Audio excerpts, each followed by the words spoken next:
Most things are VGA. Which adapter? Like you were saying, like if you had, like his dad, That's my.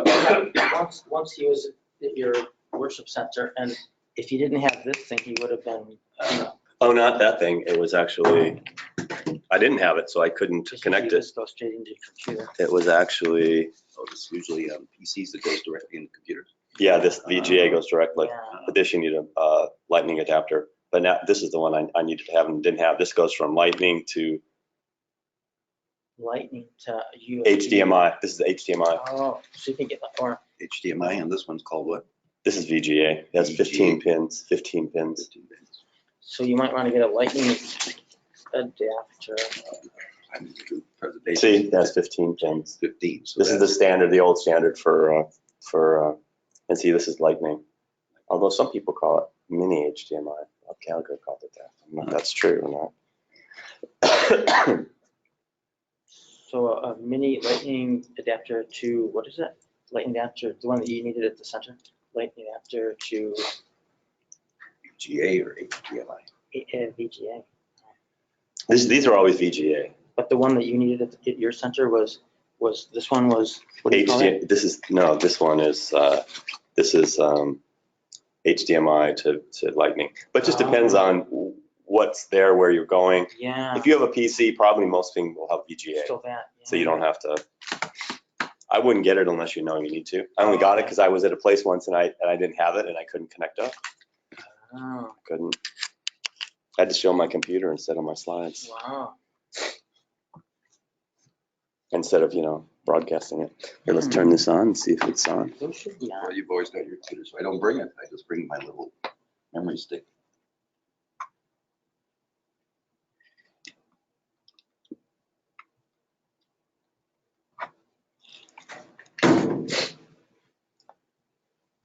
You go to YouTube. Hello. Hey. Good morning. Hi. Hey, Hello. Vivian, how are you? Vivian. Vivian. So how do you want social shepherd? Yeah. Homeopathy 1, yes. 3. She's in homeopathy 3. She asked a lot of questions, a lot of good questions. A lot of good questions. I'm curious, yeah. Oh, yeah, that's the best part. Questions. I have not. You should join this one. Presentations on Wednesdays.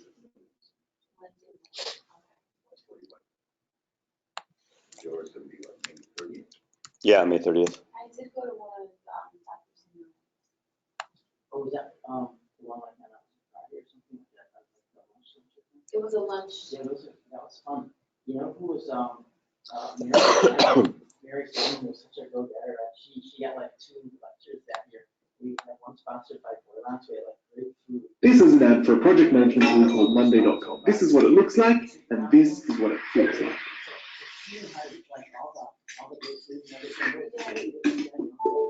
So the tool works like this. We call this a board. Just put everything you need to do here, then put who's in charge of it here, and see where everything stands here. Also, it works on your phone because it's 2018. Click, drag, and drop to create your board exactly the way you need it. You'll never She's like drop the the ball new on head. the You board. should talk to her. So go to Monday.com and create your free account today. Huh? Janice. The new president of the Janice Homeopathy Gervais. She's like Janice. She's the new president. She was planning on just having one lecture. It's like September or something. But Chief and Options already said that they want to sponsor. And they gave everybody. Yeah, you get paid to come here and talk. Everybody a homeopathic 30C. That was cool. Oh, yeah, yeah. That was good. Because she was like, well, do you I'm want to- interested in dermatology, going that route. Are there naturopathic dermatologists? I think we had one person in class here who was did that. I think Joel probably. Joel? Joel student, Joel. What was his name? Last name? Kaselka? Yes. Really? He wanted to do it. There was someone else too. There was someone else before, like a bit further back. I had a contact with you. Student about a year ago. Yeah. I don't remember Joel, but he was just like in the last class. Yeah. But Maybe it's too fast.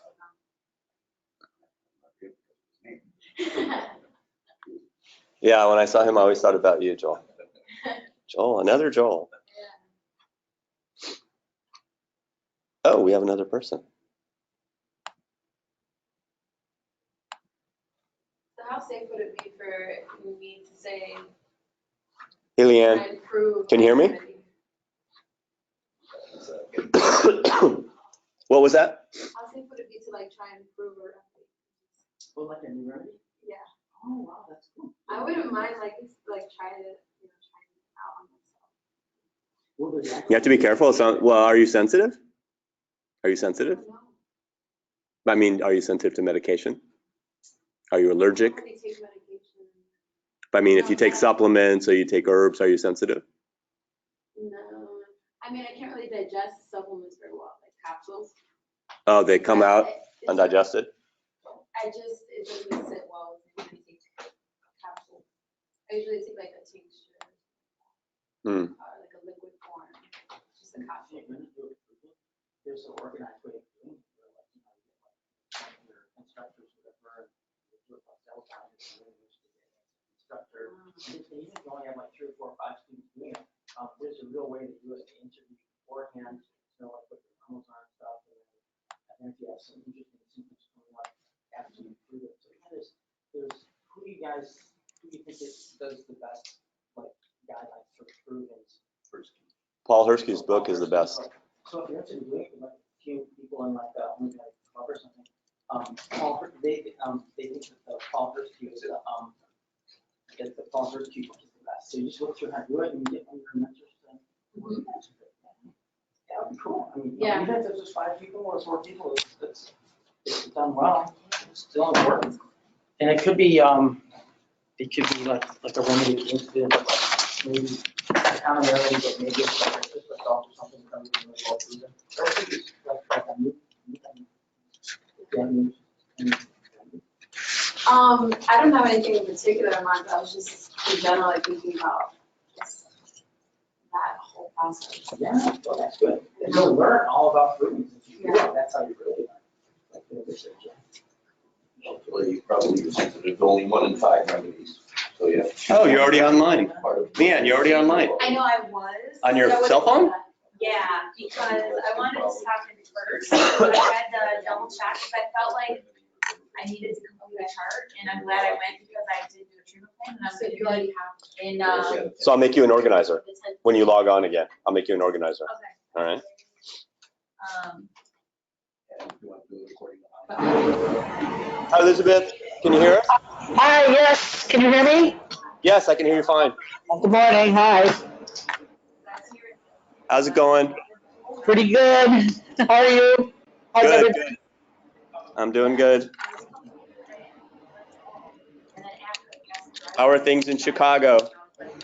Very good, I guess. I'm working so much, I don't know. Oh, wow. Well, that's a good kind of thing to have, right? Yeah, yeah. It's busy at the VA. Are you out of town? You're not out in the western suburbs? Well,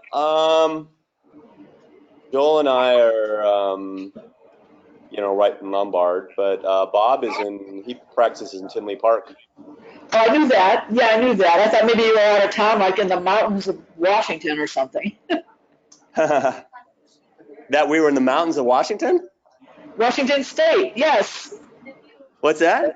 I thought maybe you were out of town and just, listening on the radio. Not out of town. Not out of town. I was in Texas a couple weeks ago for my niece graduated from nursing school. So, Oh, that's nice. no, but we're in town. Good.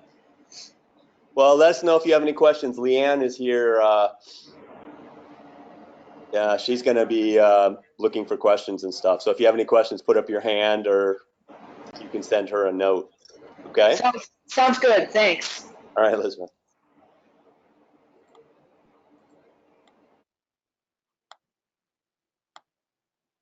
Hey, Mark. Mark? Can you hear me? Mark, are you there?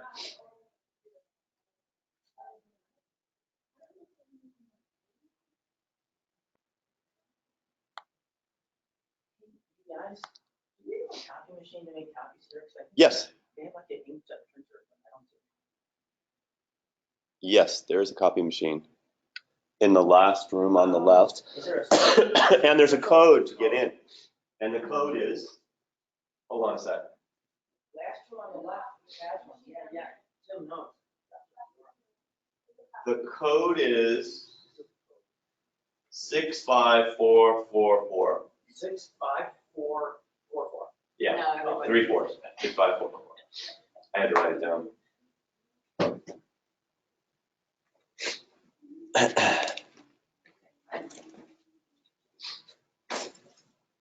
Are you on yet? Ah, there you are. Okay, I'm gonna make you an organizer.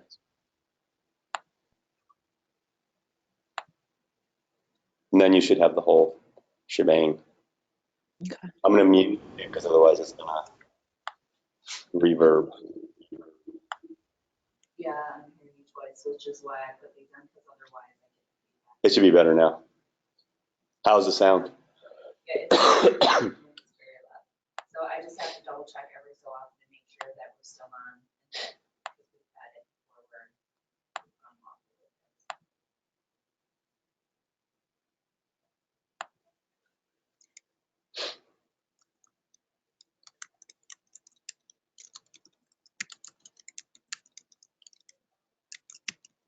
So Mark can't talk, so he'll have to ask questions. He'll have to type the question. You'll see the little question come up over here like that.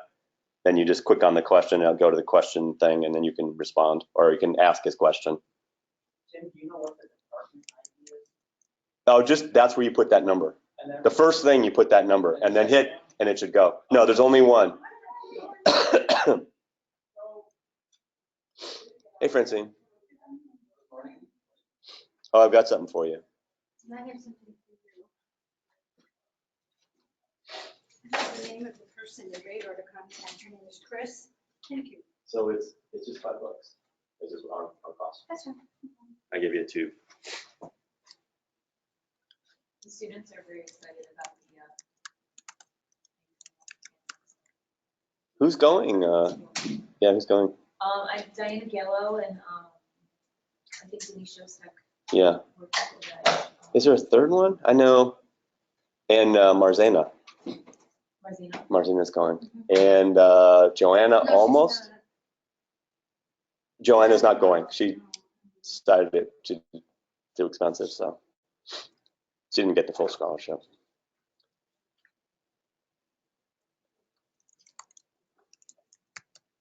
I'm answering it Did you say 128 gigabytes for the document? Yeah, it has to be 128.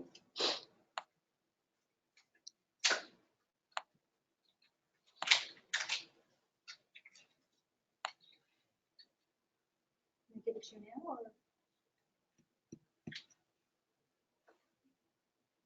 You want all the old? Oh, now's not a good time because I don't have it with me. I didn't bring my disc. I can give you what I have. It's probably better to give you all of them. When I have to put yours in one side and mine in the other side, and I'll just transfer them all at once. That's probably the best way to do it. Why don't I'm trying to think the next time we'll have a chance to. I'd have to come to the office, I think, or I'd have to see Monday. About Monday. Because you're gonna be in class, right? It's going to take a while though. It won't happen like instantaneously because it's 100 gigabytes. It'll probably take Can I? 15 do you minutes, remember 20 if I minutes. just give it to you when you have a chance Okay, in your yeah. office? All right, home. I'll just do it at home and I'll just give it to you. Maybe I'll do it over the weekend. It's the day after on Monday. I'll give it to you. Okay. So the big question, did you see the wedding, the royal wedding? No. It was this morning. I didn't. It was this morning, yeah. I actually don't have cable TV. Oh, you Huh. do? Was it anything, I mean, it has to be amazing. It's supposed to be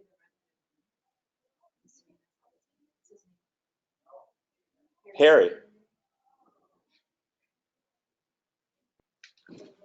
He is the hairy one. He has big head of hair. His brother is mostly bald. He's the.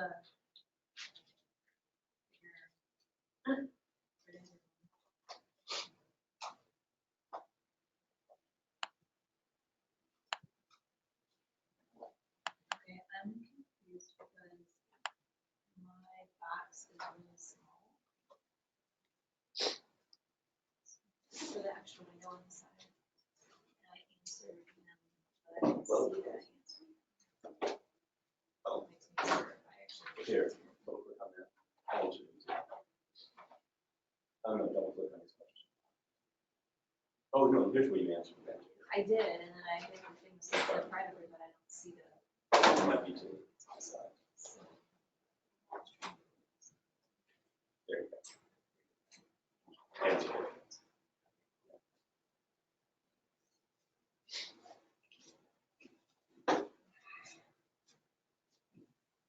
Oh, remind me that extra credit. Oh, actually. So what does, or I guess anyone, think about the facial analysis for cell salts? Because that's something I've stumbled upon recently. There's no Grant like Bentley? basis. Who's Grant Bentley? So Grant Bentley, I did, No, I actually. not That's his thing, facial That's analysis, his thing. homeopathy, So facial I did analysis. in the homeopathy 2 class when Dr. Charlie was teaching it. That's what I did my presentation on, and I incorporated like how he links it with the miasms and color and explanation. Do you want a clicker? Direction of energy. I have a clicker. No, I'll just, can I just go like this? Yeah. Like the basic condition, like what you're doing and know how to do it. And then. So should we start? Offshoot once you See it? Okay. Right. Well, I'll wait for Francine. She's making a copy for us.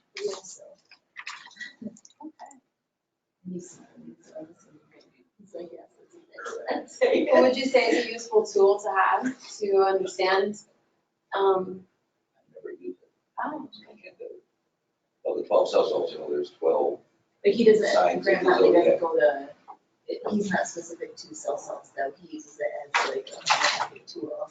Because of the way that the phase, because like your energy is, whatever it is, whatever your vibrational patterns are, they are what they are. And then that's how you develop. So, and then like if you notice when people age or things happen in their life and then their appearances kind of change, it's based off of those energies which are correlated to the mind. So like, are you going inward and outward, or are you going in circles, or are you going out inward? And so those are the main 3 dynamics, which also correlate to the primary colors because of the vibration sense. But it's not. So also people correlated 12 cell salts with zodiac. Yes, I heard of that too. And, 12 cycles. Uh-huh. So on. But in today's complicated world, it's not very useful. It's symbologies. Right. I think Grant Bentley uses more facial features, but it's like if you're looking at something fixed like facial features, you're basically getting like a genetic constitutional remedy. If you get an acute or something, it might not be so helpful. Yeah, it's not not really the associated with features, the Maya. is it? No, Or it like is. It is because like your nose, is it? Oh, his, Like I guess I it's haven't skinny read and about his. pointed outward, or is it like short in and fat? Is it, all those different dynamics, but, what Dr. Shepherd would say and what he has said, which is why I know this, is that, classical homeopathy is the basis. Right. And that any of these other things are more like tricks to try to get there faster, like shortcuts, but if you don't know the basics, then. Right. Then if you think that's gonna get you everywhere, It's kind of like the trickster sideshows. Thank you. But without like a basis of understanding, then those other things might not be fun. oh, we want to record. No. I need 8. Oh, hey, thanks. So whatever you have. Oh, cool. You can put them on the table back there. I just have one. You have more? Yeah, that's, That's the 2-sided, that's yours. That's that. So So take that's the original. another one. That's one, Can that's Give one them to set. the other guys. Francine, is this your sister? No, Okay, so I'd like to welcome everybody to the Illinois Homeopathic Medical Association meeting for May. And as I promised, we have a new feature here for the Illinois Homeopathic Association, and that is, I better get my pointer off of this thing. And that is the feature called What Do You Think? So we can present anything, it's kind of like a show and tell for homeopathy. Anything you think, it could be an idea, it could be a real something that you could use in your practice to help out. So I brought 2 things today that I wanted to show you. One is, does everybody have the little handout thing? Francine was kind enough to make a handout, and I emailed it to Joel, Tim, Francine, and Amishi. So if you just want to send it to like everybody in the Illinois Homeopathic Association, and I'm sure the naturopathic medical students would love this. This just so happens that it's from the Academy of Dermatology. The dermatology residents have to study this stuff so they can pass their boards. And what it is it talks about not all, but many of the common and uncommon nutritional deficiencies and what are the skin manifestations of them. So, you know, Casal's necklace, or, you know, like kwashiorkor with the paint sign, where they get the hair that looks kind of like sometimes it's light and dark and light, depending on how protein deficient they are. It's called the flag sign. All those things that you have to know. So I just thought that it would be a good thing for, here, Kim, you can grab one of these too. No, let's go to So, and you can get this in PDF form too. But anyway, isn't this interesting? Especially like for in naturopathic school, you want to know about stuff like that. And sometimes one of the first things you'll see would be something on the skin, and that would give you a clue that they have some type of nutritional deficiency. So if you're wondering about, well, I wonder if this person has like a B vitamin deficiency because they have oral burning or glossitis, you can look it up, and, you know, it talks about like B1, B2, B3. So, you know, it's kind of hard to remember all these kind of things. So it's kind of nice to have this in your office so you could kind of take a look at it. So zinc deficiency is, say, the white spots on the nails? Let's see, zinc deficiency, pustular and bullous, acral and so around the mouth, around the anal area, periorificial, angular cheilitis, stomatitis, periangular scaling, nail dystrophy. It doesn't say cracked fingers though, like the dactylitis or the cracked. Well, I'm thinking the white spots. Everyone says that that's zinc deficiency causes white spots on the nails. Doesn't mention that. Yeah. So I thought it might be just kind of a fun thing to kind of tuck away and help you study for the boards and stuff. The second thing that I thought was kind of interesting, this is kind of the homeopathic show and tell thing. So what do you notice about this bag? What does it say on this bag? What's Michael's? It's a craft store, like crafts and arts and stuff like that. Well, so my office manager, she really is into crafts, and so is my daughter. So they always go to Michael's and stuff. So they know like every aisle and where everything is at and all that kind of stuff. And so I was saying that, you know, sometimes like when you're traveling, or you just maybe you want to bring a few remedies with you and you don't really have anything to organize them. So this is what they had for $1.49. So you could get in like maybe 12 or 14 or 15 little remedies and stick it in there. It's actually like for putting sewing stuff in, or if you have like old like heirloom photographs of your family, it's supposed to be like storing photographs and stuff like that. Tim can pass it around. And that's cool because when I go to the VA and like in case I feel like I'm getting a cold or the flu, you know, I'll have some of my favorite remedies in there. You can't get all of your Dunhams in there. It's not like that big, but it's nice. You could stick it in your purse. You could, there you go. So you could probably get, what do you think, Joel, about 22? At least maybe 18. I've seen the ones too where my mom used to sew and do like pounded cross stitch. Yeah. And so they have like really big boxes that have little like slats that you can pull in. So Yes. Organized areas, so you can just organize it instead of just like one big thing. Yeah. Kind of like this, exactly. Perfect. So those are about, I think, $3 or $4, but they go on sale about every month or two, and that was like $1.49. Tupperware. Oh, cool, or Tupperware, there you go. Tupperware works. And keep it from shaking around stuff. That's with, good, like, too. napkin or something. And how much was that, Francine, from Tupperware? Okay, this you can probably get at the Goodwill. You said Oh. they have a whole area of plastics. Cool, You probably can get it for $100. there you go. So cheap is good when you're a student. Yeah. And if it falls apart 10 years from now, you get another one. This one is actually for putting like sewing kits and stuff in. This is cool because I don't think it can fit a 2-gram tube, but a 1-gram tube would fit in there. this has actual little, pass around these guys. They saw it. The second thing is, this one's a little bit bigger. This one actually has real hinges. Some of them have those one-piece plastic and sometimes they crack off. This actually has hinges on it. What I took out was they did have some of those little slats like Leanne was saying. My only criticism is they didn't have enough slats for homeopath. They give you like about 5 or 6 slats, which is maybe good for sewing. But so what we did, we bought like 3 of them and we used all the slats like for one, you know. But that one, I think, one was on sale. I think it was maybe like $5 or $6. A tube will fit in there vertical. So- That's perfect. It is. So when we go on vacation, that's the one we bring. Well, actually, we bring that one, plus I bring like about 2 of these little guys here, and that usually does it. People who want to make a kit and have a perfect slat for each one of the tubes, I'm told that the bullet kit, go to Dick's Sporting. Wow. The size of the bullet shell is the size of the red. But I'm told it's a little, somebody told me it's a little deeper. Oh. So you might have to put a little cotton on the bottom just to raise it up so you can grab it. What's it made out of? I don't know. I think it's plastic. Plastic, IMHA plastic.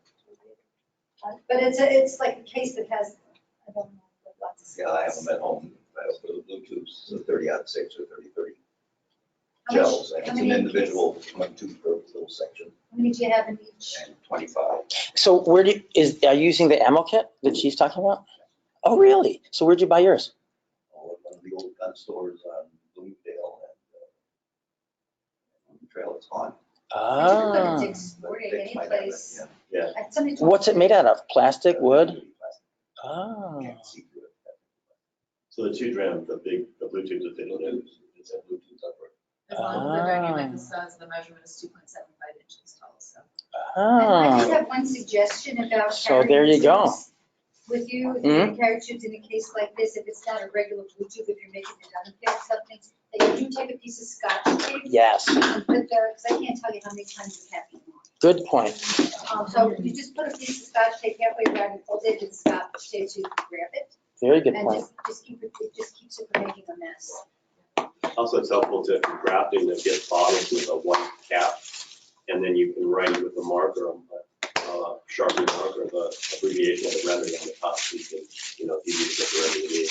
When they're in the vertical, it's hard to see the Yeah, name. and plus depending on the label could either peel off or the ink gets like off. You So have then to after a cover while. But I always use tape it. I Oh, put the tape label over it. on and then I put Yeah, tape yeah, around it that's when fine. that doesn't happen, yeah. Yeah, so it doesn't rub off, even the Bluetooth doesn't rub off. Oh, I know. Anyway, what is this? I've had to feel it and like compare with them which remedy is this.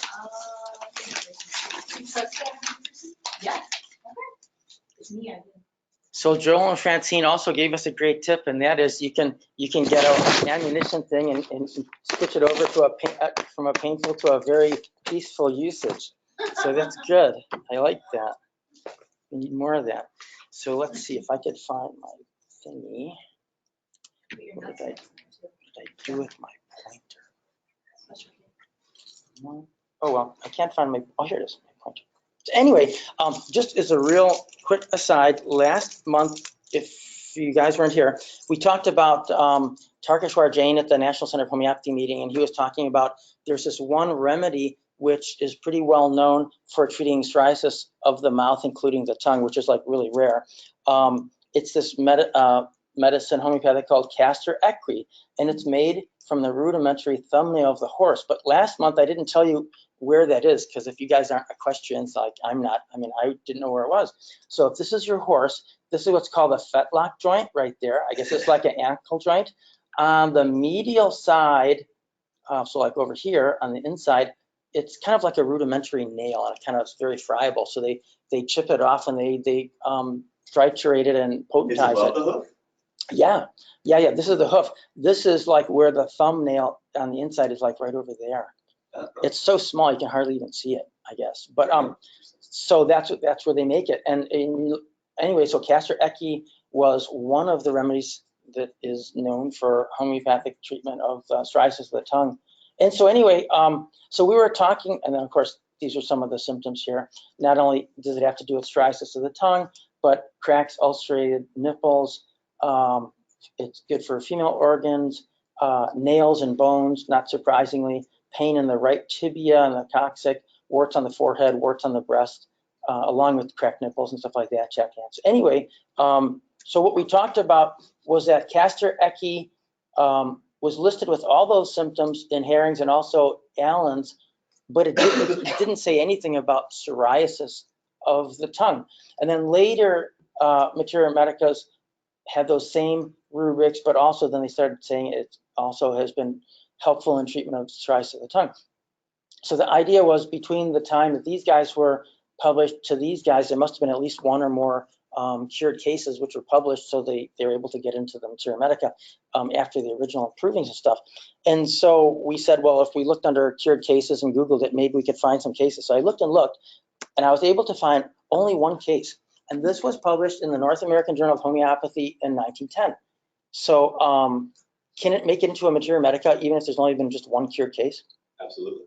So there you go. So maybe there are more And it should be cases. in the repertoire then too, yeah. But at least there was one. So it was this Dr. G. Seifert of Paris, and he had a guy with congestion of the liver and also psoriasis of the tongue, and people treated it and it never got better. And he, being a good homeopath, took his case and tried lycopodium, calibic, califas, a bunch of other things. Nothing worked. And then he thought of castor ecce, not because it was known at that time for psoriasis of the tongue, because it wasn't, but he knew that it had to do with thickening of the skin and epithelium. So going backwards, thickening of the skin and epithelium. And of course, in psoriasis, what do you get? You get like rapid hyperproliferation of the skin. So it's like thickening. Identification.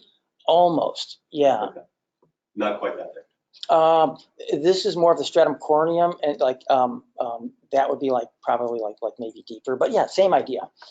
So he was thinking, okay, well, if it works for thickening of the skin, and this is, or like mucosal epithelia, then let's try it. So he tried this. So is this a material dose? Castor ecce 3. Okay, so he had 3. So 1/5 of a gram dissolved in 200 grams of water. So he gave wet doses. So would that be like a 3X maybe? 3C. 3C, so it must be 6C. Okay, so let's say it's a 3C. Why do you say 3C? Well, it says this dissolved in 200 grams. Oh, but I mean 3. And these guys were the 6s, the 12s, the 18s, but I'm not sure if they were using X's or C's. But anyway, after 2 weeks, there was a little bit of an improvement of the tongue, and 2 weeks more, after 4 weeks, the tongue was quite free. Progress ceased, so then they used higher potencies, 6, 12, and 18. And the whole thing took about 4 months, but the psoriasis of the tongue completely resolved, which is pretty cool. It's probably a 3C, right? Yeah. Because I don't see those They don't have 18. we don't use it, right, without the little number after, the letter after, it's usually C. So with the beauty of Google Books, you can look up, castor ecce, psoriasis lingua, and cured cases. And if you're lucky, it only took me maybe about 4 minutes of going through, and I found it. And then you could actually get it In for Google free. Books. Yeah. So I just looked under Google Books, and then it came up, and just so happened that it was, but it wasn't listed under that. It was listed under, just castor ecce and cured cases and stuff. So if anybody has any other cases, let me know, and we could like kind of add to the thing. But at least there's that. That's the one that we were seeking for last meeting. So we have 2 main presenters today. Dr. Fiore will be talking about califas, and then Dr. Shepard's going to be talking about syphilis and Hahnemann's view on it. So I just want to make just a real quick case report here. Now this is a case in it's evolving. I've only seen him twice, so I've just treated him just the one time, and then the second visit. But it's kind of interesting, so I thought you might want to see it. So this is a man originally from Nigeria. Now he's in Chicago. As you know, Chicago has quite a healthy, big Nigerian population, and he's a Fitzpatrick type 6 of 6, which is the darkest of dark. He moved here in 2006. But the main reason he sees me as a dermatologist is because he has like about 6 or 7 really tiny light spots. In fact, he's very meticulous, so he really pays attention to them, but they're really tiny. I mean, the smallest one is about maybe 2 millimeters, about the size of that hole on my laser pointer. And about the 6th one is like about the biggest one. Maybe it's about certainly no bigger than a pencil eraser, which is like maybe 6 millimeters. So he's got about like 6 little lesions. He's got one on one forearm, one on the other. He's got one right here on his shoulder, I think one on the thigh, and one, I forget where else it is. And so really, the way he dressed, when I saw him, he had long pants and long sleeves on, so the only thing you could really, and did he have one right here? I don't think so. So really, oh yes, so the only one I could see when he first walked in was this little tiny 2 millimeter one right on the face. Everything else was covered by clothing and you couldn't really see it, but for him it was very, very important. The thing that was also troubling him was that it was progressive, so like every year or so he would get maybe, or 6 months he would get like another one. So he's thinking, well, you know, if I'm only 36, I mean, what if the next 40 years, you know, it takes over my whole body, or maybe I start to get 100 lesions or something like that. They're not seeing the screen. Let me start the broadcast. I'm sorry.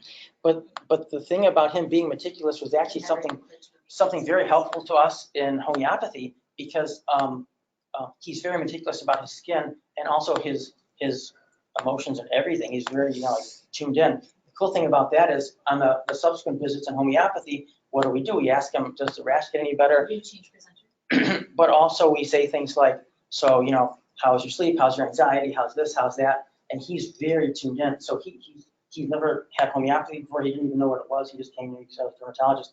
But he's a really perfect kind of a homeopathic patient because he's really tuned in. You know, when you ask him, so how's your sleep? How's your bowels? How's this? You know, he's like really tuned in. He can tell you everything you need to know. Whereas the average person, I'm going to change it. No, I'm just looking at my skin. I don't know about that other stuff. So he was So very you have helpful. to have that computer as a presenter. How do I make it? When you're not- How do I make me the presenter?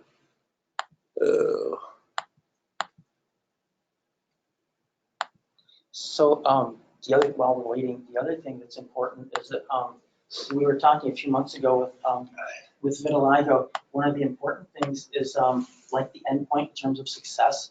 I mean, for most people, it would be like success is, hey, my white spots went back to normal pigmentation. But that's actually the secondary endpoint. The main therapeutic endpoint that we look at is, are you getting fewer new vitiligo spots? Because that's usually the first thing that'll get better. Sometimes it takes months and months or even years for the vitiligo to start like pigmenting. And in fact, Can you see it now? there are some people that are treating vitiligo with Yes, our biologics, presentation. which are real expensive and kind of dangerous. But anyway, Can you see it now?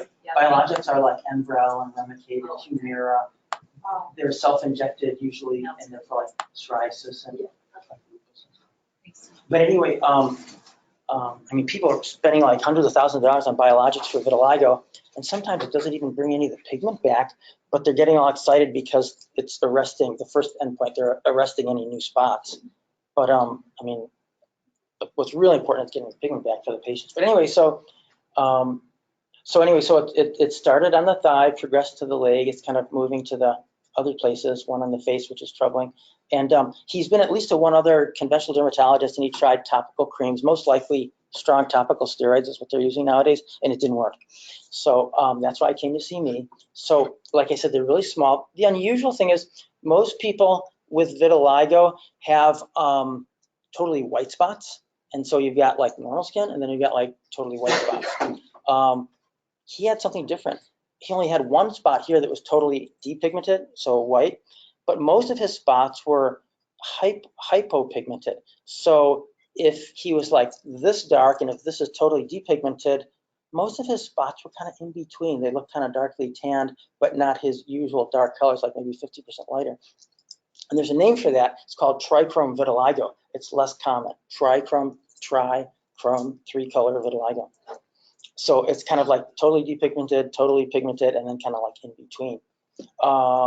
So he was from Africa, or if he was from Mexico, or if he was from India, this is an important thing to do. So you want to test the little white spots, and you want to see, does he have good sensation or is it numb? And so what you can do is you can get like a wisp of cotton from your cotton tip applicator, or if you didn't have anything else, you could just put like a piece of paper and just go like that and have him close his eyes. First, test the normal skin. Do you feel that? This is what it feels like. Okay, close your eyes.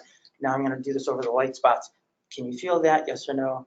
Tell me when you can feel it. You know, you have your eyes closed. And so fortunately, he said, oh, yeah, I can feel that. What if you didn't feel that? I'm going to ask the students this first. What disease, terrible infectious disease, would you be looking for if he says, yes, I'm from one of those endemic countries, and I can't feel it in the little white spots? I can give you like a multiple choice. So A would be lupus erythematosus, B would be sarcoidosis of the skin, C would be dermatomyositis, E would be Hansen's disease or leprosy, and F would be, or A, B, C, D, E would be Pinta or Yaws, which are the non-venereal treponematoses, which are like the non-venereal syphilis type of conditions, which Joel will be talking about syphilis. And who else? So one, leprosy, which is Hansen's disease. How about you guys? Just guess. We're not grading you. Isn't sarcoidosis common? Yes. So that's why I put it in there as a differential. So it could be, who else guesses? Okay, and now I can ask anybody. Leprosy. Leprosy, so we got 2 for leprosy, which is Hansen's disease. 3 leprosies, Joel? All right. You're thinking dermatologically. Yes, so in 25 and a half years, I had one person with borderline tuberculoid leprosy, and that's the only way I knew to think about it, was because, and he told me that, he said, oh, I noticed myself that, when I touch it, I can't feel in the white spots. Most of the time you have to ask that. This guy was like really tuned in, and we diagnosed it. And now he's better with the treatment. So anyway, let's see. About the texture of the hypopigmented areas. Oh, yes. With those other differentials. This was totally smooth and not scaly. Certainly lupus would probably have scaling and maybe some scarring. So this was totally smooth, just like regular skin. It's a color change, very well demarcated. The few cases of sarcoidosis of the skin that I've seen are usually papular, so they're raised. It wouldn't be, but it could be flat, Okay, so of course, when you have a condition that's really hard to treat and there's no cure for it, and it's going to be a tough case, what do homeopaths ask? The first question is, okay, so what was going on in your life when all these light spots started happening? Well, the first one started when he was like, 2009. So he had already been here for like 3 years. Things were going well. He found a job and everything. And and this started, I think, around 2010, I think it was. But anyway, so what was going on in your life? So he said, well, I was driving, going from one IT job to another, doing his consultations. And then he picked up his cell phone, and somebody from Africa told him that his really best friend died suddenly in a car accident in Nigeria. And so I said, well, it's not, so I'm saying to myself, it's not what happens to you, it's how you react to it. What do you do, which tells us the individualized symptoms that we're looking for. And he said, well, I immediately felt shock and anger. I was really shocked. I was like, angry. Why could this happen to my best friend? It's not fair. Anger. And then the next question is, okay, with those feelings, what did you do? How did you express them? How did you react to them? He's like, well, what do you mean? Well, did you just just go by yourself and just do nothing? Did you cry? Did you throw things? Did you break the chair? Did you throw dishes and break them? Did you punch somebody? What did you, overeat? What did you do? And he said, I didn't do anything. I said, well, how do you express it? He said, I didn't. Just kind of stuffed it in. So we will call that silent grief, right? Or you could say, ailments from sudden, Joel, you were telling me a case of yourself, ailment from sudden bad news. Was that the Rubik? Bad news, right? Yes. So anyway, so the funny thing was, the white spots didn't start happening. The light spots didn't start happening until about a year after the bad news. So maybe it isn't directly related. But the funniest thing was, really soon, within a day or two or whatever, as soon as he could remember, after it, he got this lump on his wrist, which was never diagnosed. But to me, it felt like a very characteristic ganglion cyst over a tendon, kind of firm, but it's still somewhat movable, but firm. So that was the first thing that happened after this sudden, suppressed grief, shock, anger. And then after that, then about a year later, he started getting what I believe is early in transit trichrome vitiligo. But anyway, just the light spots. So as you take the case, and the trouble was he wasn't in a 2-hour slot, and I only had maybe about a 25 minutes, half hour to give him, so I did the best I could. And so I said, what else is going on in your life? How's your sleep? How's this? How's that? And he said, well, I do get nightmares, and how often do you get them? And usually people say like maybe once or twice a year. And this man said, oh no, I get them like 3 times a week.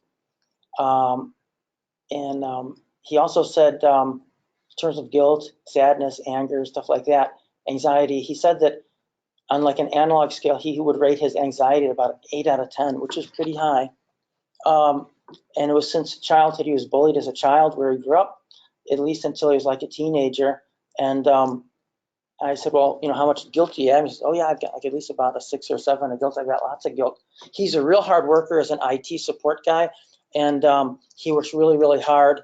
And you know, if his work hours end at 5 or 6 o'clock at night, you know, he's the type of guy that wants to give 11. You know, like if he can only give 10, he'll give more than he can. And if he doesn't stay after work and work harder than all the other people, then he feels guilty about it. And then he loves giving, doesn't like receiving, like, you know, presents or help. And of course, it hadn't been diagnosed, but I think he has a ganglion cyst on the right dorsal wrist. He didn't really tell me this until he came back and it got better.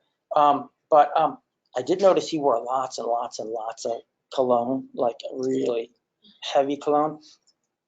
And it's because he has a problem with axillary excessive sweating, hyperhidrosis. And he also has what we call bronchidrosis, which means a really bad odor. And in fact, this is so bad that he's a very self-conscious kind of a guy. And he wanted to actually get a second part-time job. But the only thing keeping him from doing that was he was so embarrassed about his excessive sweating. He only wears certain colors because you see the big wet stain and everything. And also because the odor, even with the perfume and stuff, he didn't feel confident enough. And he's such a empathetic, polite kind of a guy and a caring kind of a guy. He didn't want to get a second job only because he didn't want to subject his workers that he's working with closely, you know, to having to smell his odor and stuff like that. And that, honestly, that's the only reason why it was keeping him from getting a second part-time job. Last thing is food sensitivities, nothing except cashews. He just loves cashews. He loves nuts. And when he eats cashews, he gets these bumps on the skin. They don't itch, but they're there. And then after a while, they go away. And that kind of bothers him because he really does like eating cashews. So anyway, we sort of talked about the diagnosis. Actually, I asked one of my friends, Jim Swan, who's a professor of dermatology at Loyola. I said, so what do you think? It doesn't really follow each of these things. The main thing I was thinking of was trichome vitiligo. Oh, by the way, usually I take pictures of my patients. This man's little macules were so tiny, I didn't even take pictures of them. But maybe I'll take a picture of them next visit. But if you want to know what they look like, they're about this small. This is what's called idiopathic guttate hypomelanosis. Have you seen that? It's very, very common. People usually don't complain of it, but if they have short pants or a dress on and you're in the exam room, they might be into something else. But you'll see it's very common, and there's like sometimes hundreds of little tiny 1 or 2 millimeter white macules, and it's usually from the knee down. And nobody knows what causes it, but it's not trauma, we don't think. And then there's this kind of rare thing called progressive macular hypomelanosis, which it kind of looks like if you've had pityriasis rosea or eczema, and then it goes away, and then you start getting tan the next summer, and then so you can kind of see some of the white spots from where it used to be, or like when psoriasis goes away, it kind of looks like that. I don't think it's that, because these are usually well circumscribed. Here's the normal skin, here's the depigmented skin, and it's like sharp. This is very it kind of blends in. It's like a very not sharp margin. So Dr. Swan and I both didn't think it was that. This is usually just knee down. This is what trichome vitiligo can look like on, I don't know if that's a scalp or what that is, but a chest. But so this is a totally depigmented, this is a totally normal skin, and this is kind of like the in-between zone, kind of like the battlefield. Sometimes if your immune system is losing the battle, then this will expand, and this will become hypopigmented. But the reason why I was confused is because with this patient, each lesion is totally one thing. He has like one little tiny totally white lesion right here, and then one totally in between tan lesion like here and there, and then of course normal skin. So usually it's kind of like all in like the same area. But we're going with probably a really early case of vitiligo, which could potentially get worse. So, but from a homeopathic standpoint, I mean, it doesn't really matter, because you're going to give them the right simillimum if you can find it. So I didn't include his rep sheet, but what do you guys think? What kind of remedies would you be thinking of? Aconite, so it's like a sudden onset ignatia, even Staphylococcus aureus maybe for like the anger, so suppressed anger. That was one of the ones I was thinking of. Yep, From your, nature mirror. Yeah. That's definitely because guilt. Look at all the guilt. So for guilt, you always think of like, Ignatia, nature mirror.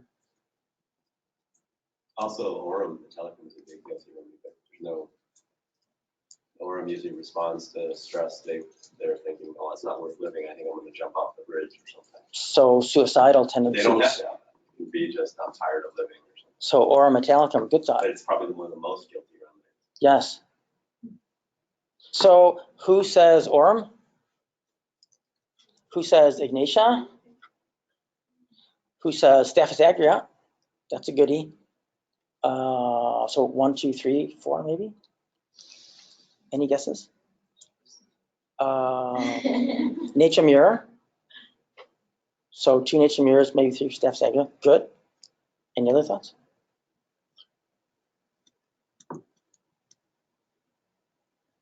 So that was kind of a hard one. I was thinking of giving him Staphylococcus aureus, but I did end up like siding with Tim. I gave him natron, so sodium chloride potentized.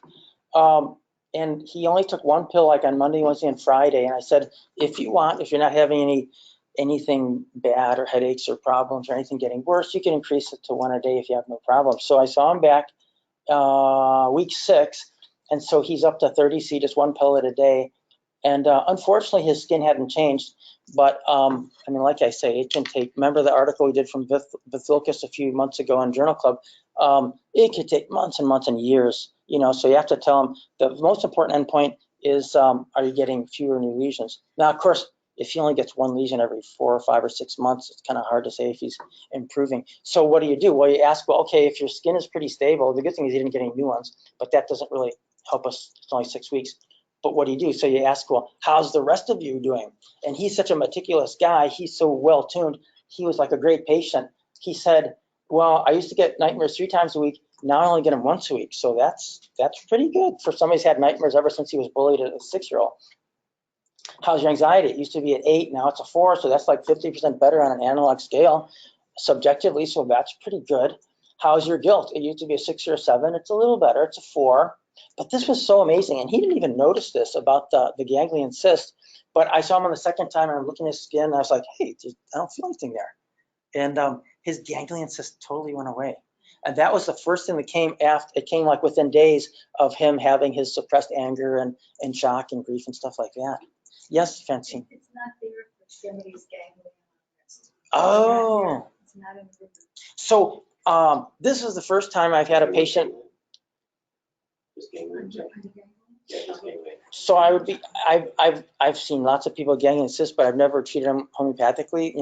So they're just my conventional patients. So what do you guys think? Has anybody treated somebody that had a ganglion cyst? And what's your experience? Does it ever get better with remedies? Sometimes So I've seen it go away with Staphylococcus aureus, cool. maybe Ruta, but sometimes it responds, sometimes not. So it's kind of an iffy thing, but it's not like Sometimes quickly, sometimes it's not slowly. like immovable like a rock that never gets better with remedies. So that's good to know. So that's a good sign because we always like to treat things that tend to resolve on their own because homeopathy definitely can make them go away faster. Like Tim always said, well, how about you, Dr. Shepard? Ruta. But they can go with any remedy. So they can. And I often ignore them and just do the whole course. Right. Right. Good. Like Tim always said for the students, so how do you know if it would be amenable to homeopathy? What if you look it up and you have some rare condition and it's never been a cured case of homeopathy? How do you know if you have a good chance of treating it? Well, at least if that condition has a physiologic way of getting better, spontaneously, if the vital force can fix it, then there's a good chance the homeopathy can help. But like Tim always said, well, if somebody gets in an accident, they have to cut off his leg. If the body doesn't have a physiologic mechanism to grow back a new leg or like a new tooth like a shark or something like that, then you shouldn't really say homeopathy was a failure because you wouldn't expect it to grow it back. But in this case, if they can get better on their own, then there's a good chance that maybe the remedies can help. It depends too, the prognosis depends on if there's characteristic symptoms. If you have characteristic symptoms, then it's always, no matter what they've got, then that's a good sign. If it's a very flat case, there's just no characteristic symptoms. Right. It's hard to pick a remedy, it's hard to. A one-sided case. Not as good. Here, I think you had some characteristic symptoms and certainly a very clear ED allergy. Yeah.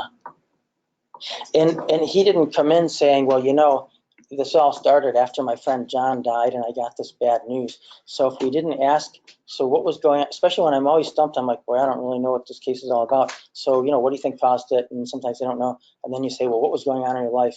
And sometimes they say, oh, everything is just fine. You know, I mean, my marriage is good and my family's good and I've got plenty of money. I've got a great job, you know, blah, blah, blah. Then that doesn't really help you. But if somebody says, oh yeah, you know, this is what happened, at least that is one of the key things I use about homeopathy. It helps me versus conventional medicine, because a lot of times in conventional medicine, you're like, man, what do I do? He's been to 5 dermatologists and nothing got him better. And then if he says, or she says, NBWS, right? Never been well since, right? So it's never been well since I went through menopause. Or it's never been well since, you know, I had a heart attack or my wife died or whatever. Then you could always treat what they were feeling and expressing in terms of the grief or whatever. And sometimes that gives you an in where I wouldn't have known what to do otherwise. The other thing was his sweating was better. When you looked under his arm, there was like a little bit of a wet stain, but it wasn't as bad. I had never smelled the odor on him, but he said it was better. And now he feels like he's confident enough to apply for a second job. So that's pretty cool.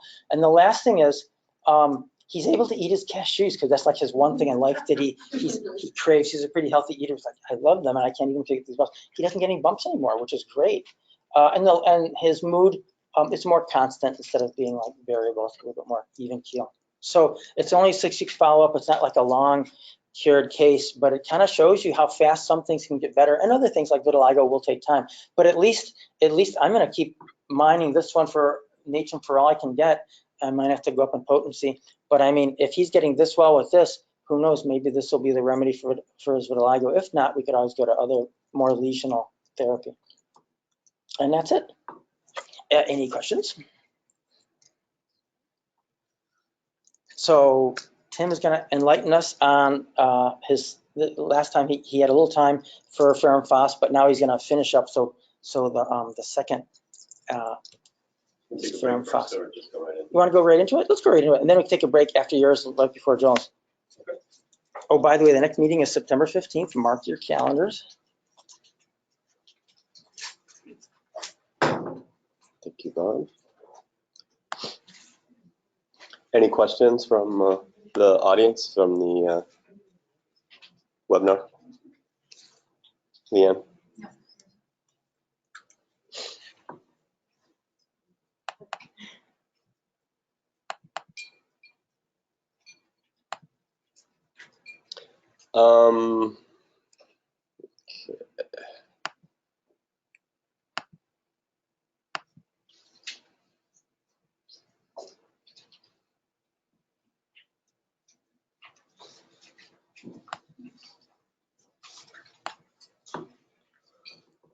Who was here last time? Okay, we'll wait for Kay to come back.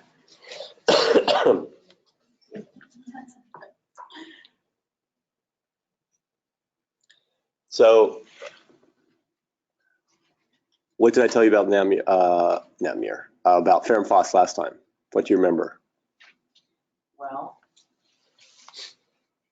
like actinites and belladonnas are really lots of life force, whereas the ferrum phoses are sort of like lighter on the life force. They're like their pulses aren't as bound, they're more mellow, they're not as energetic, they're not as full of life force. So it has a compressible pulse, like a softer pulse. More Less a robust. weaker person, Right. weaker person. Less expressive. It's usually a sicker constitution. They're usually, they can be anemic. What else? False plethora, wasn't that like they have like a false. False plethora. What does that mean? Well, like with like a belladonna or somebody else, they might look like they have plenty of health and robust and kind of red face. But these people may also have a red face, but it's not because of robustness. Excuse my art. This is false plethora. Passive congestion. They're pale face, but then they have the rosy red cheeks. But it's underlying is pale. versus belladonna, which would be all red, like flushed, red, hot. You touch the skin and get burning heat. What else? What else do you remember? Okay, what do you remember? Anything you remember? Oh, They call it the homeopathic aspirin. okay. So like Aconite belladonna, homeopathic aspirin.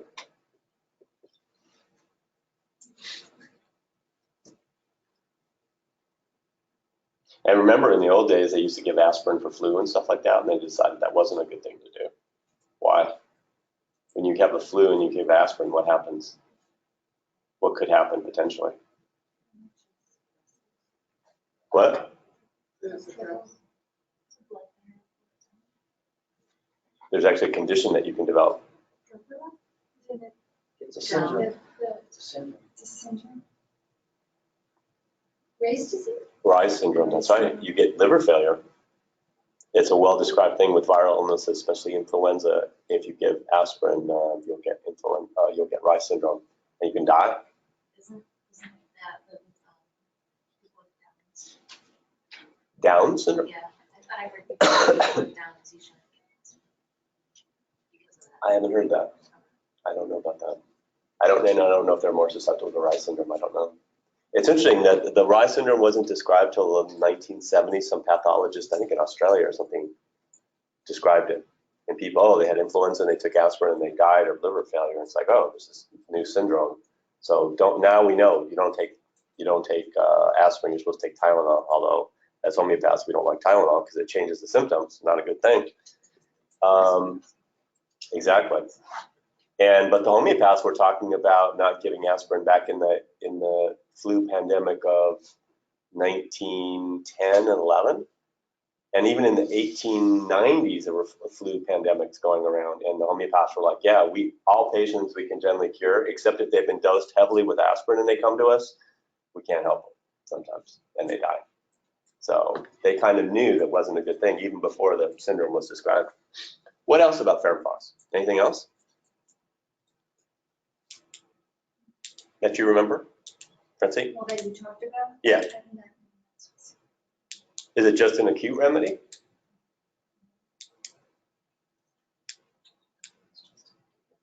Right, so it can be chronic too. It can also be a chronic remedy. Anything else you remember? It was first introduced by Schussler, right? Schussler. As a Schussler salt, and later on it was kind of proven. And what kind of delivery was it? Because it was a Schussler remedy? Schussler had the idea that, oh, this is, it's a cell salt, we're gonna introduce it. His idea was there's 12 cell salts. You can cure all disease with 12 cell salts. Because if you take the body and you burn it, you end up with these 12 cell salts. So therefore, these 12 cell salts will cure all disease. Well, he was wrong. That doesn't work that way. I mean, Dr. Shepard's probably one of the world's experts on cell salts, but can you cure everything with 12 cell salts? No, of course not. But that doesn't mean that these aren't legitimate good remedies. But the problem with Schussler was he introduced this remedy. Had approving been done? He introduced it without approving. And so it was just clinical use, and then later it was proved. So it's what we call breech delivery. I'm actually doing the Materia Medica of another cell salt, Calimera, right now. And that one's even more complicated. It was introduced into homeopathy, Calimeriaticum. Its great keynote is white discharges.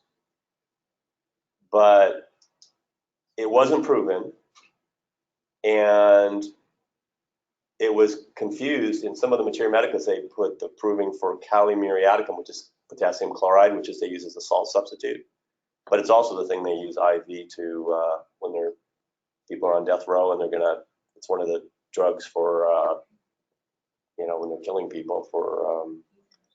Death sentence. Yeah. So,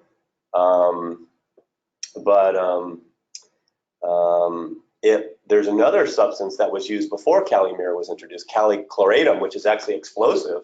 That was, the Materia Medica was mixed in herring. So not only was it put in without approving. There's others, 2 provings that were put together, or 2 remedies, the clinical symptoms were put together. It's kind of a mess. So this is the problem when you introduce remedies in homeopathy without doing provings. It's hard. It's a bit harder to prescribe them. We don't have good indications for prescribing. Anything else you remember about Ferrum Phos?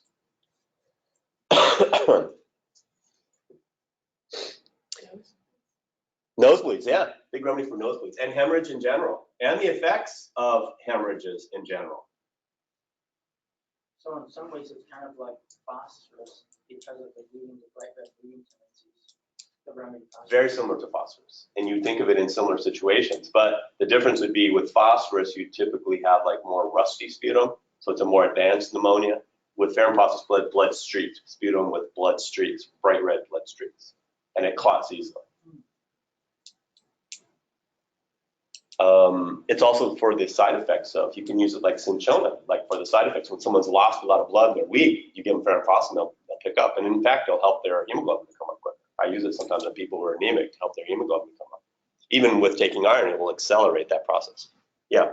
So in that case, would we say this is like cinchona, but only with loss of blood versus loss of any other kind of fluid, like cinchona is loss of sweat, or, you know, so you say Yeah, more loss of blood, more loss of More blood, loss of exactly. Yeah, yeah. So similar to cinchona. And actually, Schussler, oh no, that's I'm thinking of Have you Kelly Muir. used it or seen success with heavy menstrual cycles, like people that are just super heavy bleeders and they're drained? In low potency, I've used it to help the hemoglobin come up, but usually there's another remedy that you need to prescribe. They need pulsatilla, they need sepia, they need some other remedy generally. But if their hemoglobin's low and that's not improving, this will help in low potency, often will help once or twice a day. So it's to help the anemia. Okay. Anything else you remember? Well, you guys remember a lot. That's good. This is a good way to study materia medica.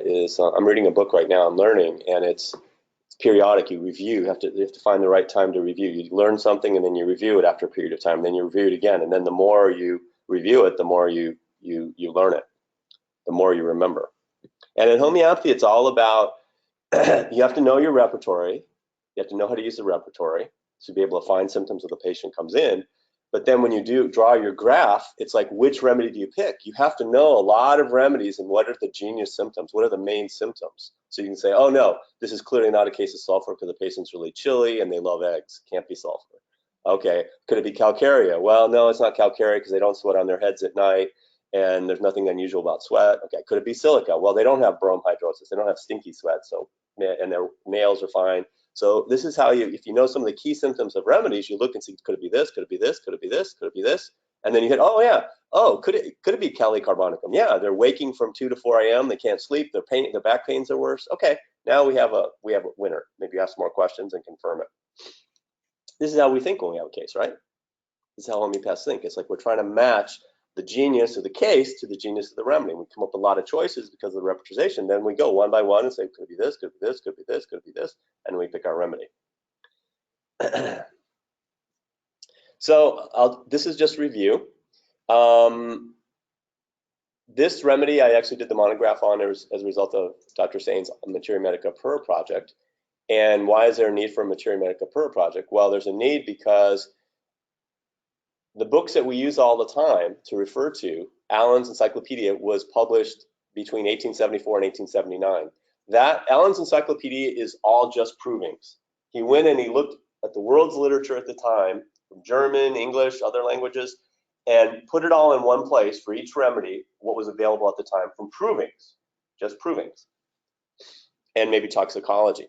Then Herring said, well, that's good, but we have a lot of clinical cases published that confirm some of this stuff and emphasize some of these symptoms. And so he started publishing Guiding Symptoms between 1879 and 1891. I think he only lived to volume 3 or 4. He went blind and then died. And his students took over after that.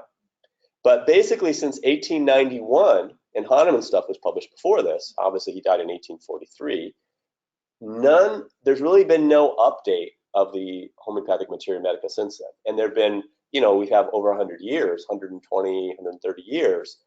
There's thousands of cases in the literature that aren't included. So this is the idea.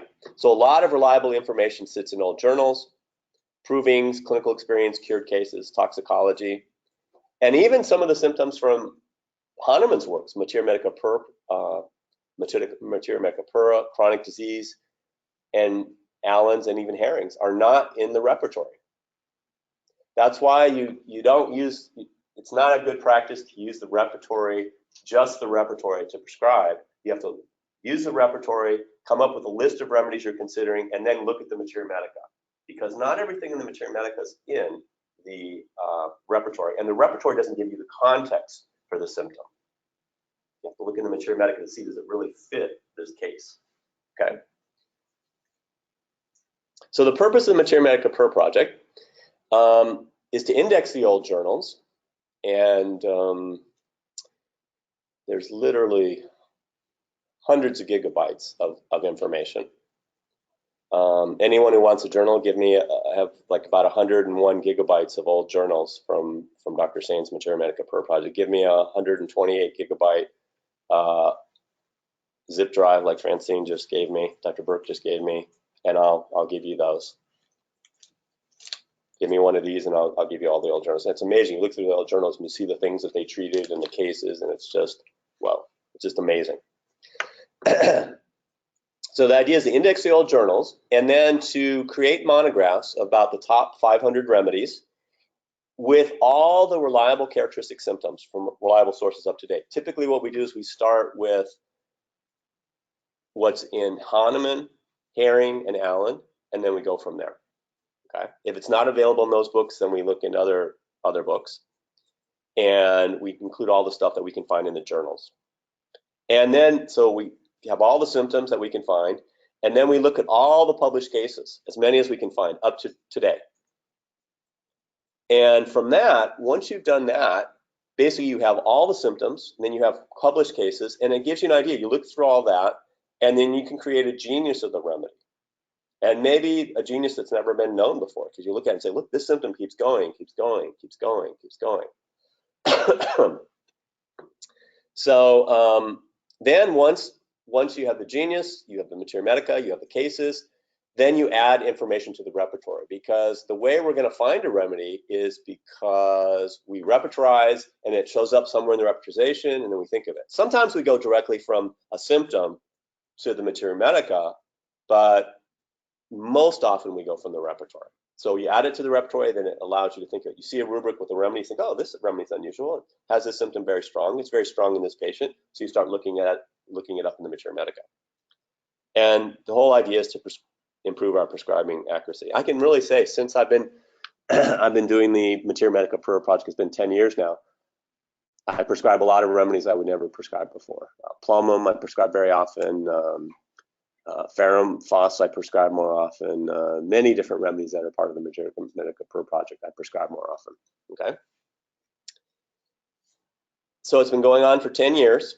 150 remedies have been updated so far. About 50,000 additions have been made to the repertory. And remember, these are reliable additions. Unfortunately, the modern complete repertory, they've added, you know, anything anyone sends to them, they've added, and so it's bloated to this unuseful document.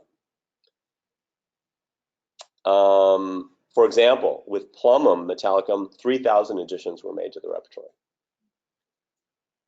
Nitric acid, Heparsol, about 1,500. For Ferrum Phos, I personally made about 1,000 additions to the repertory. If you want to see a monograph, you can go to Whole Health Now, Kim Alia's website, and he's got Trillium and Quassia. You can see the whole documents. And these are the remedies that have been, actually they're now available in reference works. If you have reference works, which is for Synergy, they have repertory and reference works. If you get the program, these are the remedies from the materia medica pura project that are now available in reference works.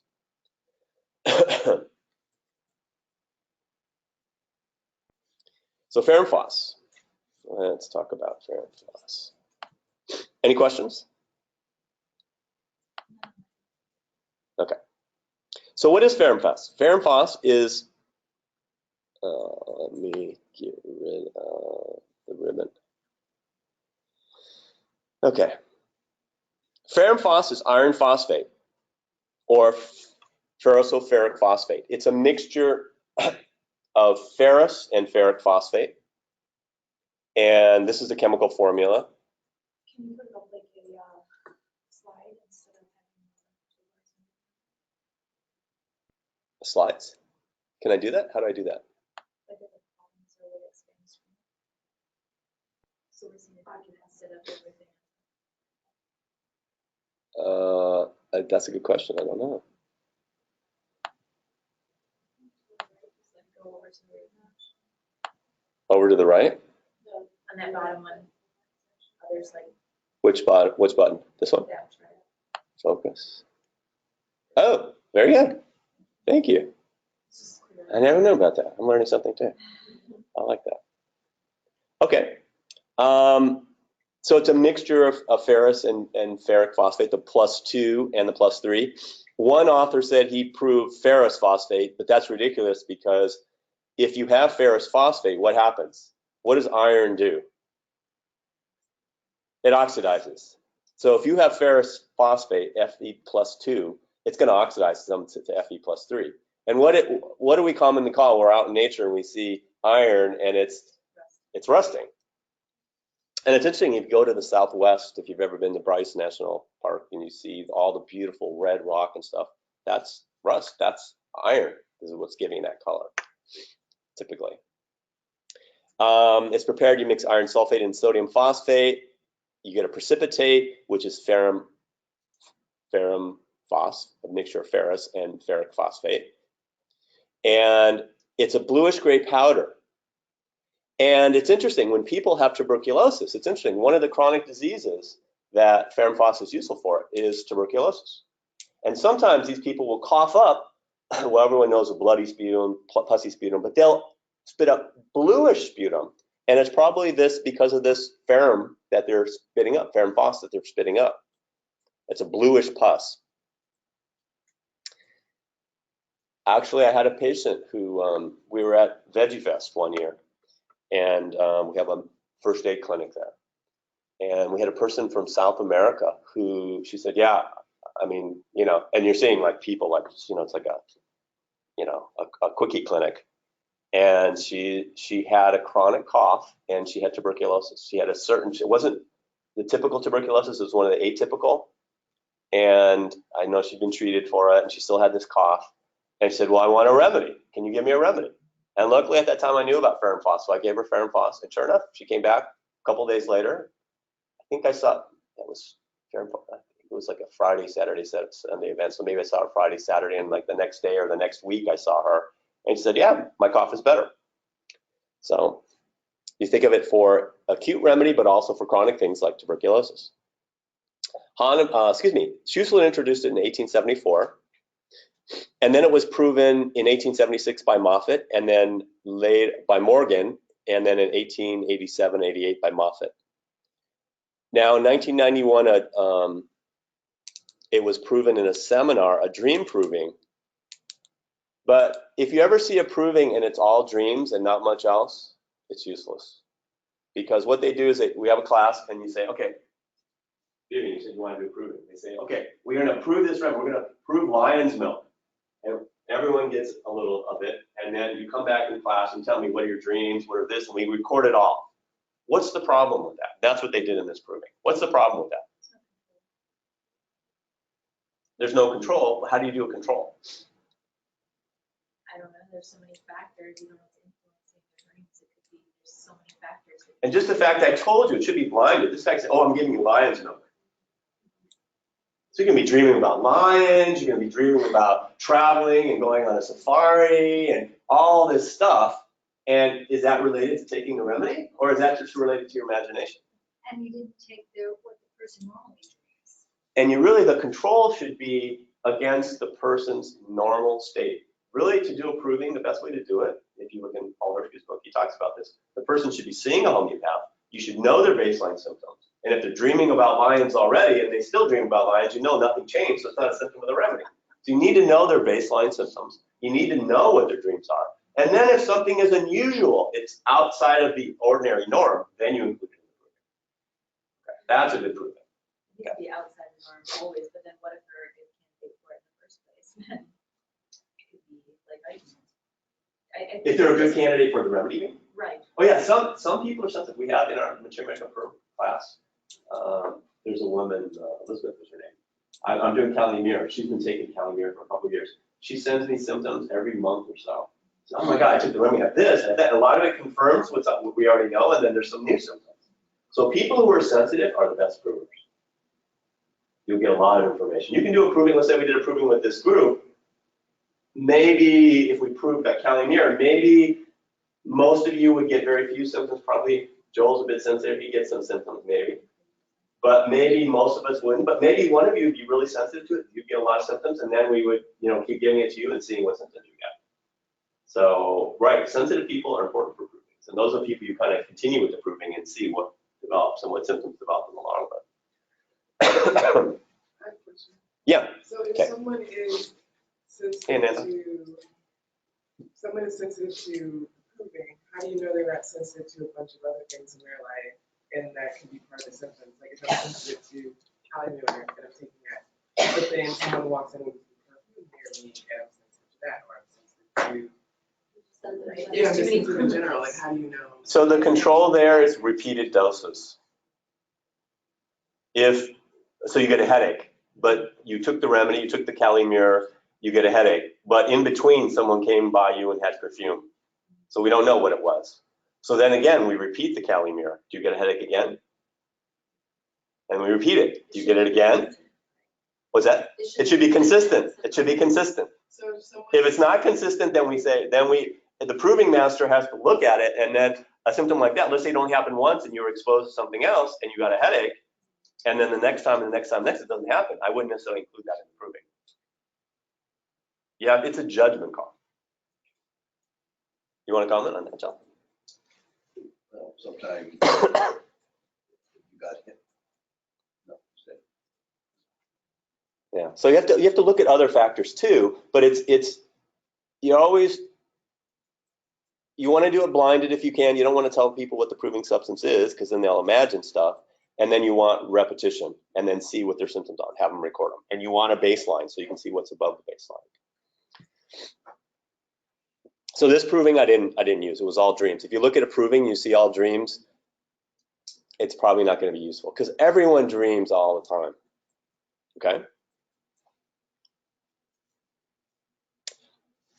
Schussler recommended it. For Schussler, his idea was, these 12 salts will do everything. Like Calimere was his substitute for sulfur because sulfur is not one of the 12 cell salts.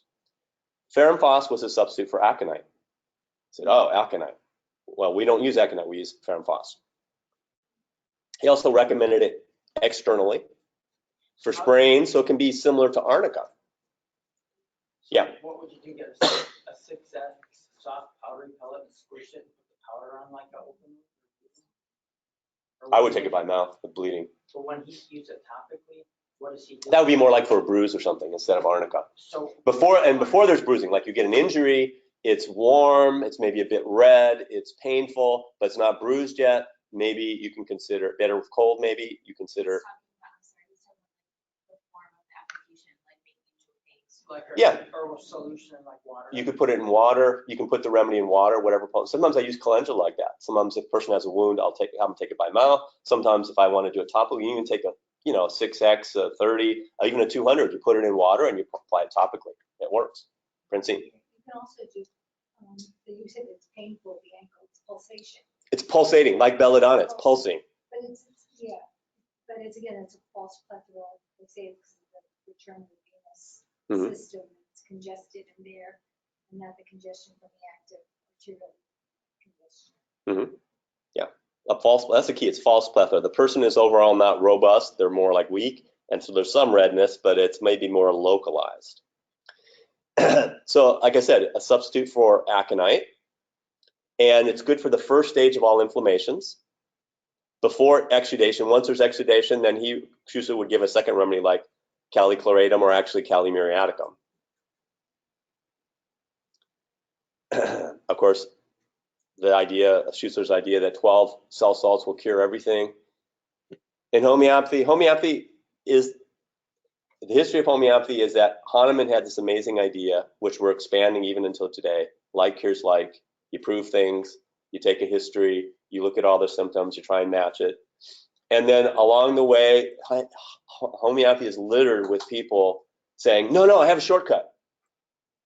Swan came and said, well, we're just going to use nosodes, we're going to use isopathy, which is good. Those are useful remedies, metarinum, syphilinum, but they don't cure everything. Schussler said, no, we're going to burn a person, and there's only 12 tissue salts left, so we can use those to treat everything. Well, yeah, you've taken the vitality away. When you burn someone, there's no vitality left. So the dynamic aspect is gone, so no.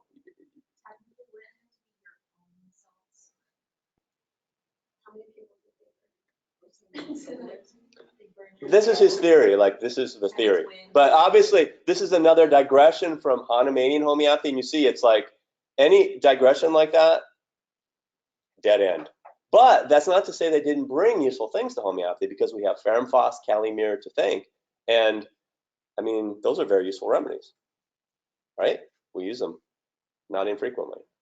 Okay, so it's just the theory was, you know, Hahnemann didn't, his theory was just there's a law of nature, and if you follow it, you can treat the sick and cure them.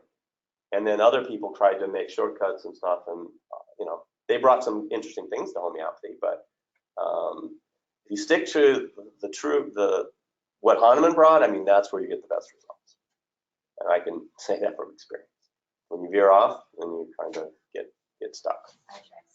Yep. Yep. Now, that's not to say those things aren't interesting, but it's like no homeopathy, and then you can, you know, use those other things too. Unfortunately, nowadays in homeopathy, it's more common for people to do those sidetracks and think that's everything in homeopathy. And those are the people who say, oh, if you have cancer, you can't treat homeopathically. If you're in the hospital, you can't treat homeopathically. False. Both those things are false. You can treat cancer. We treat cancer patients all the time. We treat people in the hospital all the time. So, okay. Interestingly, when he introduced the cell salts, there were some that he brought in, like silica and natramine, were already known and already proven. Okay, and he brought those into his biochemic theory. But then others, like Fermphos, were not proven yet. He used them in the lower potencies, but even higher potencies work. Farrington was the one in his lectures on Materia Medica said it's a breech presentation because it was given, it was used in clinic first, and then it was proven. It's like the opposite of the way it should be. You don't want to have a breech birth. Nowadays, if you have a breech delivery, you're probably going to end up with a C-section.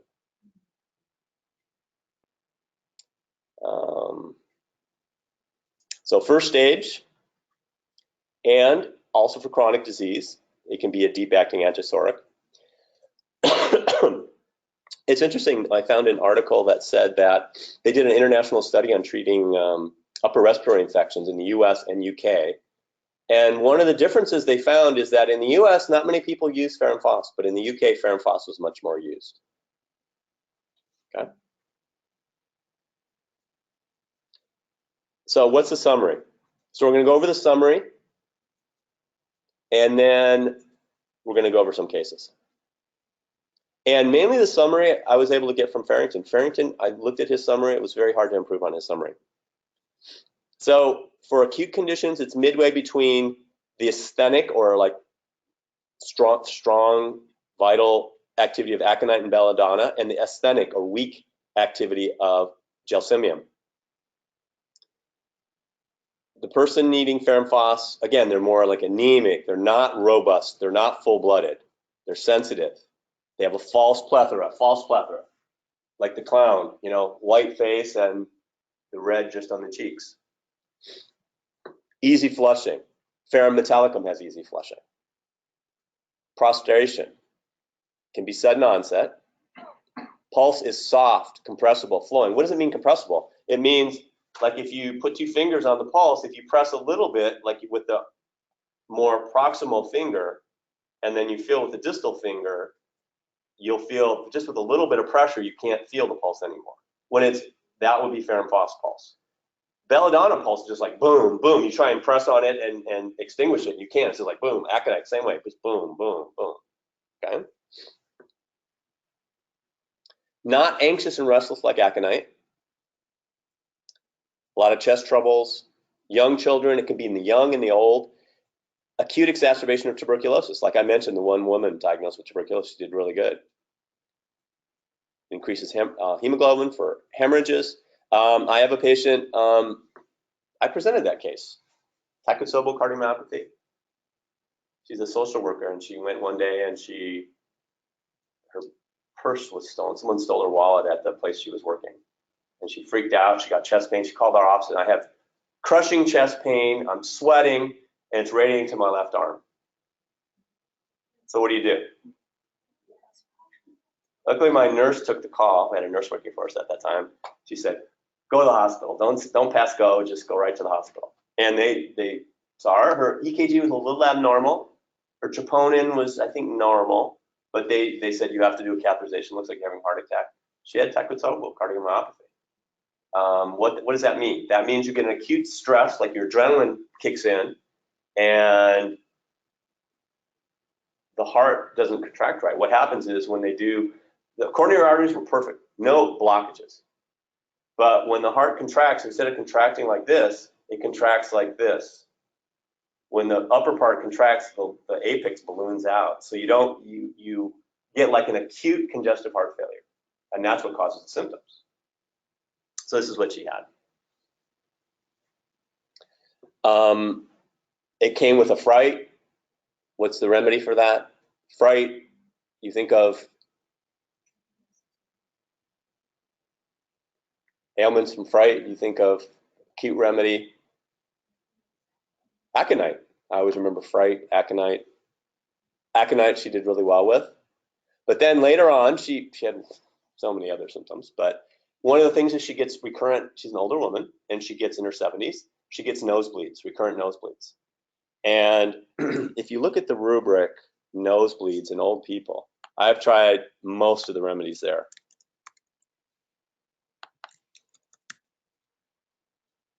I've tried Sakale, Silica, Veratrum, Conium, Cinchona, Lachesis, Carboveg. Well, I've tried most of the remedies in that rubric. Which one worked the best for her? Ferrum Phos. She always carries it with her. Now she's up to 50 M. Her nose starts bleeding. She goes to the Ferrum Phos. She puts it on her tongue. Bleeding stops. Every time. Bleeding stops.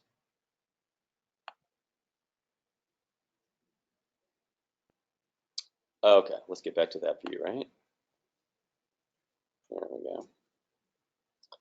All right, so nose bleeds, hemorrhage.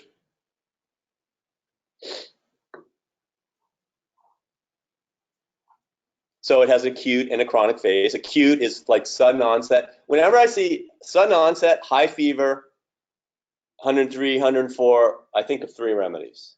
I think of aconite, Ferrum Phos, and belladonna. How do you differentiate those three? Well, belladonna is usually not thirsty. They're thirstless with the heat. Because normally when you're hot, you should be thirsty. Aconite and Ferrum Phos are both thirsty. How else would you differentiate them? They mostly full flushing, but the Ferrum Phos has the false plethora. How else? Well, in terms of face color, I would say that belladonna has that red hot face and head. It's like everything's Cold red. extremities, but So the hot head, the key about belladonna, they have a hot head and they have cold hands and feet. To prescribe it, if you see that, ooh, good chance it'll work. If you don't see that, unlikely. aconite, if their face is red and it's hot, they sit up, their face goes pale. That's Okay. it's one of the things that when I teach for fever, Mhm. it's one of the keynotes. Okay. In aconite, if they have acute fever, their face can be flushed if they're lying down, but if they sit up, their face goes pale. I'm not aware of that symptom. I'm not aware of that Face symptom. pale and rising. Okay. I'll Okay. check it in the. Yeah. Another thing would be the compressible pulse. With belladonna and Ferrum Phos, would be boom, boom, boom. With Ferrum Phos, it would be compressible. You can compress the pulse easily. Other differentiating factors. Usually aconite is anxious and restless. They don't have to be. They tend to be. Ferrum phos tends to have a mental state, they're lazy. They want to sit there, and they can even be loquacious. They can have 104 fever, and they'll just be happy and talkative. Yeah. Belladonna will be more delirious. They can start seeing things and get hallucinations and things like that. Any other way you differentiate them, Joe?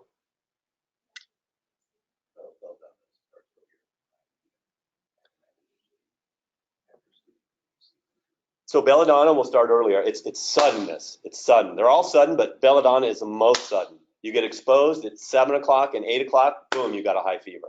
You get exposed to a cold chill, a wind, at 7 o'clock, 8 o'clock, you get a fever. That could be belladonna.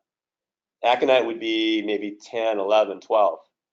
Ferrum phos, you'll see, comes more later, like 4 to 6 a.m., so it's a little more delayed. Yeah, and In my book under aconite face, it says red hot flush swollen.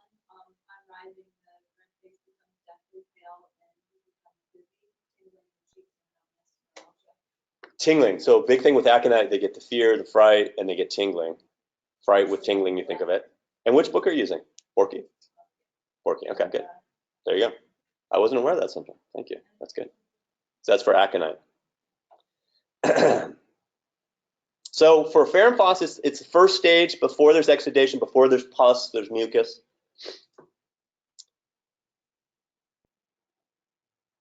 Can be young and old. And remember, the patient is anemic, lacking in vigor. Just as a little aside, you know, 'cause when I teach, they say that calcarb children go to the belladonna state with the fever, the silica child was Exactly. Yeah, that's the kind of kid. So Francine said, and I would agree with this, that a calcarb tends to be more, they're big and they're maybe robust a bit. Could be sulfur too. If they get an acute, they'll tend maybe to go a little more toward the belladonna because of the robustness. Whereas a silica kid, if they get a fever, they're more weak, they're more, you know, puny, frail, a bit, what do you say for silica? They're petite, a bit petite, and lack of grit. Lack of grit. And if they get an acute, they'll tend maybe to go more toward a ferrum phos because of that weakness. That's right. It sounds like different responses, like fight, fright, freeze, fight, sorry, fight, flight, and freeze. So like if you think about it, where Between the three remedies. yeah, where one would be where like belladonna would be like the fight. They can be violent, yeah. Yeah. The delirium. And maybe Aconite would be fright.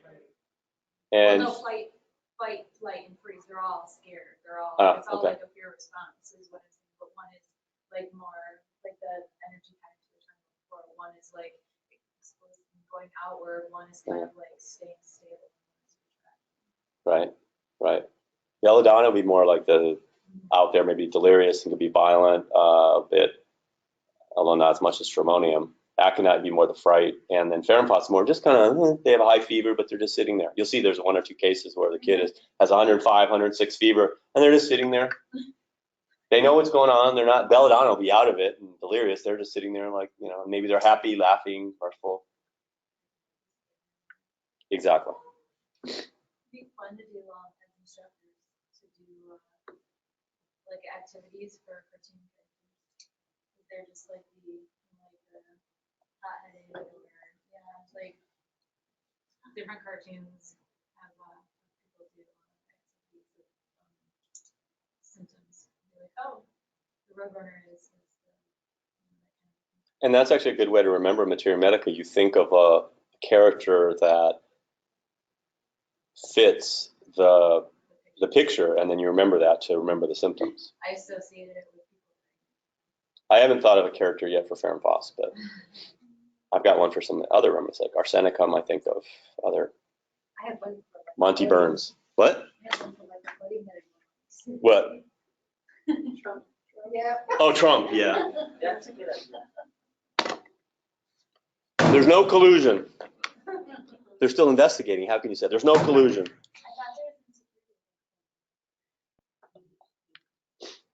Of course. Haughty, bully, yellow smile. Okay, let's continue. Indolence, apathy, indifference to mental, physical labor. They want to lie down. Exertion aggravates. Motion increases the pain, but there's not much restlessness. So with aconite, you expect more restless. Don't have to have it, but you expect more. The mental state is one of complacency, dullness, difficulty in finding the right words.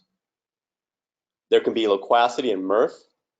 Children with high fever, red face, they joke, they laugh, they chatter like they're not ill at all. And it's the parent who does I had one kid just like this. The mom, he'd get 106 fever every time. And the mom would call me and she'd just be panicking. Should I call 911? Should I bring him to the ICU? Should I call my priest or rabbi? What should I do? And I'm like, what are the symptoms? And finally she's like, well, he's acting normal. And finally, you know what I told her to do? I said, stop taking his temperature. If he's acting normal, don't take his temperature, because you're just causing yourself more anxiety. And then the kid, if the kid sees the mom anxious, what's the kid going to do? The kid's going to start freaking out. Although this kid didn't, he was just real mellow. So sometimes you have to hide the thermometer. Redness has that redness, that flushing like ferrum, flushing of the face with excitement, suffused redness. Fever can get up to 106, and the causative can be a sudden chill. Perspiration is checked on a warm summer day, and then you all of a sudden get chilled. You go swimming or something, get chilled. And it can be for traumatic fever. We always think of arnica for trauma. But if you have someone with traumatic fever, what does that mean, traumatic fever?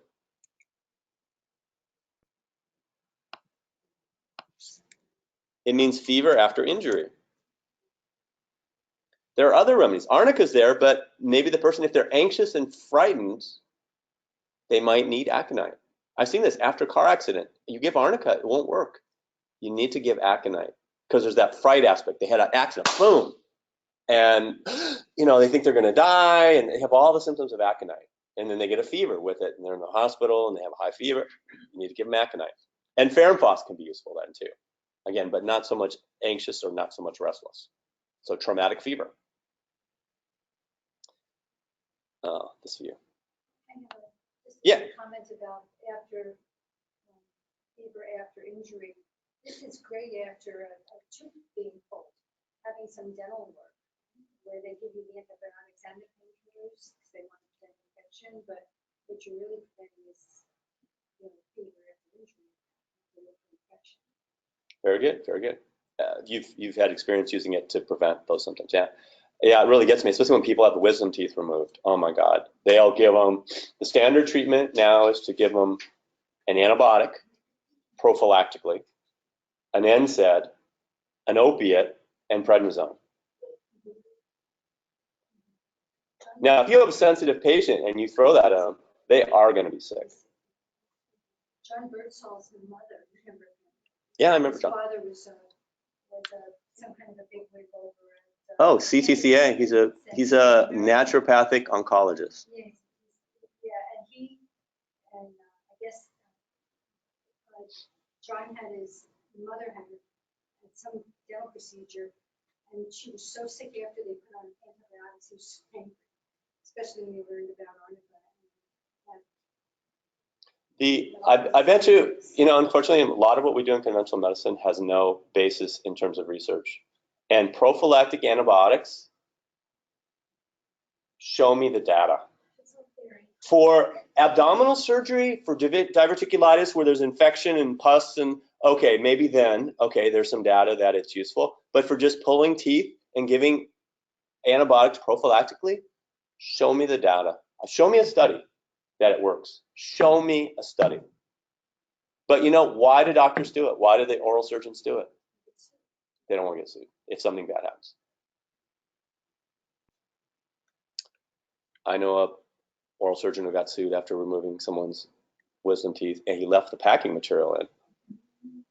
And she had this horrible odor. She kept going back, and he missed it, and then finally pulled it out, and it was like horrendous. She had trigeminal neuralgia after that, and she was suicidal. It was a young 21-year-old woman. So the surgeon, he got sued. So the antibiotics didn't do any good. Probably made it worse.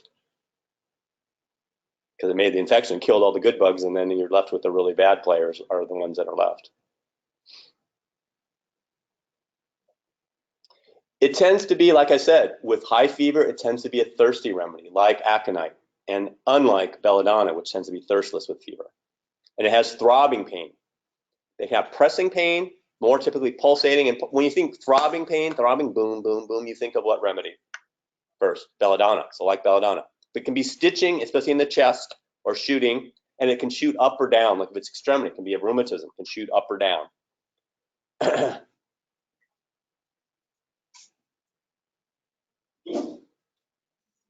Gesundheit. Worse on motion, can be around a fracture. Arnica for bruises and shock, falling injuries, the most common remedy. But if there's no ecchymosis yet, and the injured part is swollen, hot, and throbbing, you can use Fermphos. So you think of it, you give arnica and the person doesn't respond. Does that mean homeopathy doesn't work? No, it means maybe we didn't give the right remedy. Maybe there's another picture there. Maybe we need to give Fermphos. Maybe we need to give some other remedy. How do you feel about the chemo? Because this is taught, because it's being taught for this remedy, that when you have a high fever, you feel characteristics. It's actually a really tough case. Yeah, I saw that case. I know that case. Yeah, so they actually, said. But you see, there are characteristic symptoms. It's just they're subtle. It's a bit like silica. Silica's case, you could say the same thing. Oh, there aren't a lot of characteristic symptoms because they're low vitality. So you have to look for the symptoms. You have to look for the white spots. You have to ask about the stinky sweat or the fit sweat or something. Fermphos, there are symptoms. No, but they're still teaching it as chemo. But that's because this is not commonly available. People don't know that, in fact, it has a picture. So excuse me for teaching this. Okay? Let me tell you, lack of characteristic symptoms, just in case you get a board question. If the board says that, then the board is wrong. The board question is wrong. Yeah. There is a characteristic picture, and probably one of the most characteristic with the fever is the compressible pulse. So hemorrhage can be anywhere, bright red, it can be the nose, gums, lungs, stomach. Less profuse flow than aconite or belladonna, and it clots easily. Otitis media. The characteristic here, it can be for mastoiditis where they have discharge. Normally what happens, you get an ear infection, eardrum pops, pus drains out, and what happens when you have pain, it's really excruciating, you need a remedy like chamomile or something, aconite, something. If it's at night, maybe mercurius, and then the eardrum pops, and what happens to the pain? Once the eardrum pops, like the abscess has been relieved, what happens to the pain? It goes up and then pops, the pain goes away. In Fermphos, it doesn't. They have discharge, the eardrum pops, and they still have pain. So you think of Fermphos in that situation.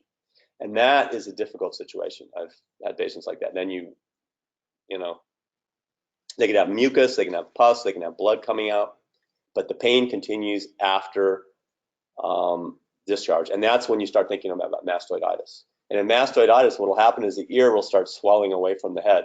I've had patients like that. That's serious.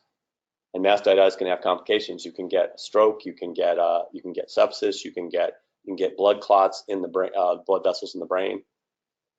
So you have to be careful. So in a case like that, would you give them antibiotics? That's a case I tell the parents, see the ENT, get antibiotics. We'll give remedies, but get antibiotics. Yeah, I don't like to prescribe antibiotics. Case like that, especially if I'm not making any progress. Oh yeah, we'll keep treating, but get antibiotics. That's about the only time for ear infections I give antibiotics anymore. So I am suspecting, if I'm suspecting mastoiditis, yeah. So they drain. With what? Like physically drain. With mastoiditis. No, what they do with mastoiditis is they just to give antibiotics. Probably if it's a really sick, they'll put them in the hospital and give them IV antibiotics. And then typically when they have chronic drainage, they just use ear drops. They use chronic ear drops, and then they'll just have probably infection forever. Hopefully with homeopathy, you can make that go away. I'm treating a little kid right now with Down syndrome. It's interesting. He never had an ear infection in his life. Most kids with Down syndrome, because they have very small ear canals and very small eardrums, they tend to, because of their anatomy, they tend to get more ear infections. They all end up with tubes. This kid's never had an ear infection. And he's a drummer. He drums in the family band. He's really good. I saw him. He's like ham too. He likes, you know. But he, his first ear infection came. One of his older brothers was climbing somewhere in the mountains and fell and died. And after that, so he had ailments from grief and other things, and his pain was worse when I was mercurius. He's done well with mercurius. So it's getting into this kind of chronic discharge. But more just discharge without pain, you're not so worried then. If they have discharge and they have pain, you think of a remedy like ferrum phos, if it doesn't work, then that's the time I would definitely consider an antibiotic. Epistaxis, we talked about, with a coryza, with sinus, morning unrising, unblowing the nose, which is common, or coughing or sneezing. And the epistaxis relieves a congestive frontal headache. The main remedy for that is mellilotus, sweet clover.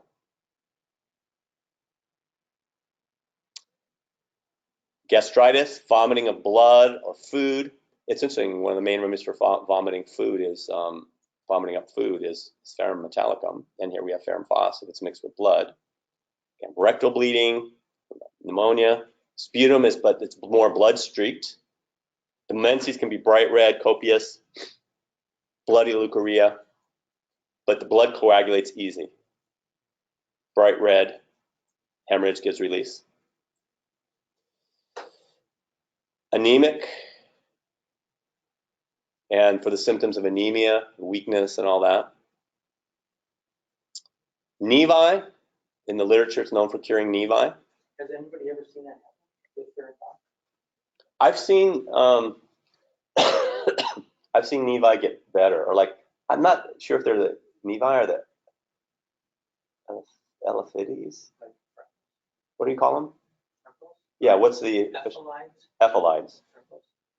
Those I've seen change. And we had one practitioner, actually, she started our study group, Dr. Pollock, who, Joe Pollock, she was taking a remedy, carcinosin, and she was getting less freckles, less brown spots. It happens sometimes, but it's not, you know, it's unexpected when it happens, I think, wouldn't you say, Joe? Or,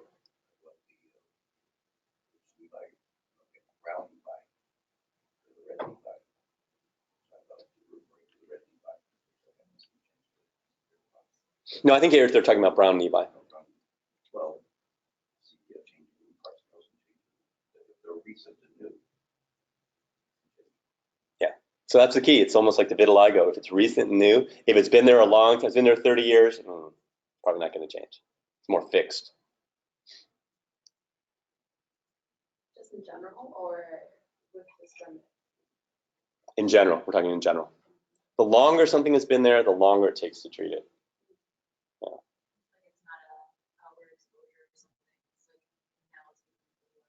It's become incorporated into the system. And who knows, maybe, is it because we don't see it go away? Does that mean it can't go away? Or does that mean the patient only gives us a year or two and then they give up? And who knows, if we treat them for 40 years, maybe it could go away. These are sort of things, these are good questions. We don't know. I'm reading a book right now as part of the Materia Medica Per project.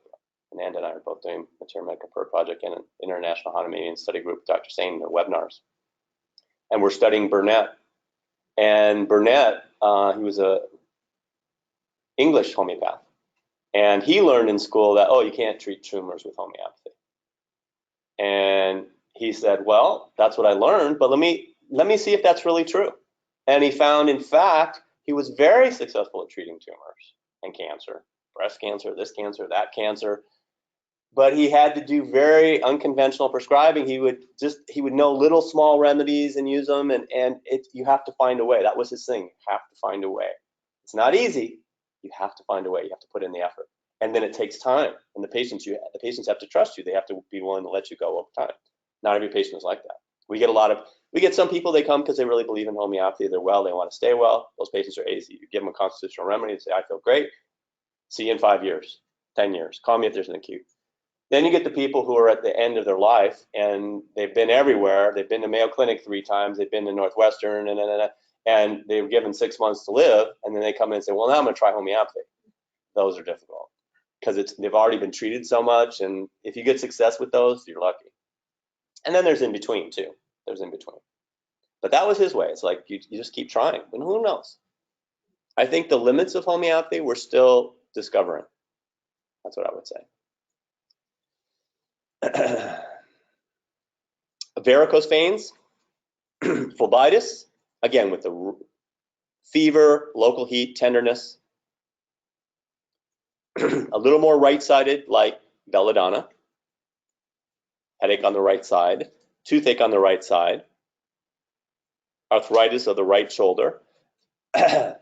Probably one of the main remedies for shoulder pain, worse lifting the shoulder or moving in back from shoulder injury with tendonitis, is ferrum metallicum. It's probably the #1 remedy. But ferrum phos as well. Could be. The rheumatic pains, fever, cough, worse at night. Epistaxis and perspiration are worse in the morning, 4 to 6 a.m. So that's 4 to 6 a.m. aggravation. It can be from like sun effects, like you would give belladonna or glanoine. So it could be like that. They're sensitive to the cold, especially on the top of the head and the back. They get headache, neuralgia, lameness, stiffness of the neck and shoulders by sitting in a draft. The cough is worse from cold things and in the open air, like similar to phosphorus, can be better or worse from cold drinks. But warmth makes them feel better. But the pains, interestingly enough, the pains are worse with motion. Like you think of a sprain or something, it's swollen, it's red, it's worse motion, but they're better with cold applications. That's a big keynote for ferrum phos, better with cold applications. Headaches are better cold. Toothache is better by holding cold water in the mouth, like which remedy? That's also sleepless and is very sensitive to pain. Coffee, yeah, exactly. There's a rubric for that, right? Right? Oh, wrong book. No, I think there's holding cold water in the mouth. Tooth, pain, cold,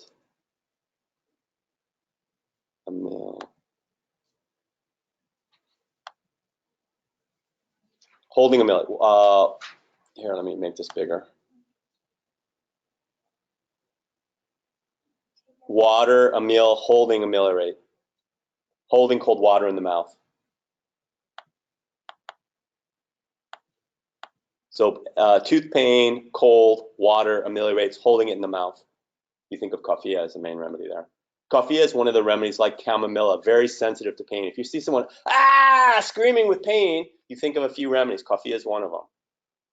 I guess ferrum phos being it. Chamomilla. Chamomilla is a common one. With chamomilla, they tend to be irritable. Let me help you. Get away from me. You think of chamomilla. Or you see a woman in labor who needs chamomilla. And, you know, her husband's there. Oh, yeah, dear. She's in labor. She's pushing, and he's like, oh, dear. She's like, get the hell out of here. You caused me all this problem and pain. Get the F away from me. You think of chamomilla. Like, uncivil with pain. You think of chamomilla.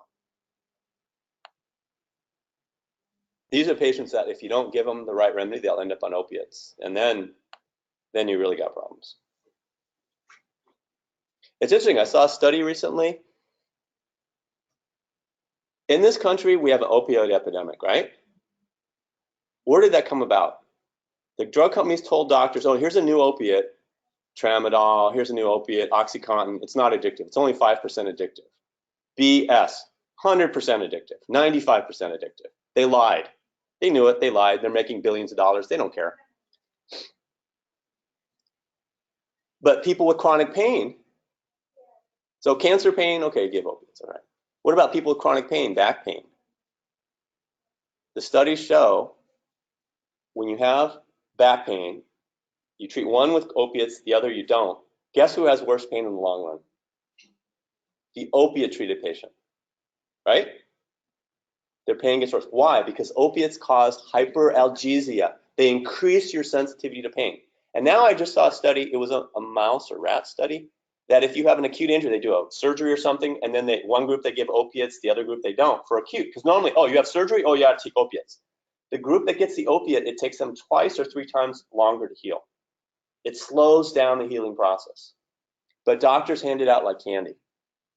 And then patients get hooked. I've had patients, orthopedic surgery, they get hooked on opiates, and then they go down a dark path.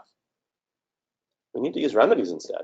With remedies, I mean, if patients are willing to use remedies, there's almost always a remedy that will help with acute pain. Almost always. You just have to find it. It might be arnica, it might be hypericum, it might be ferrum phos, it might be some other remedy. Got to find it.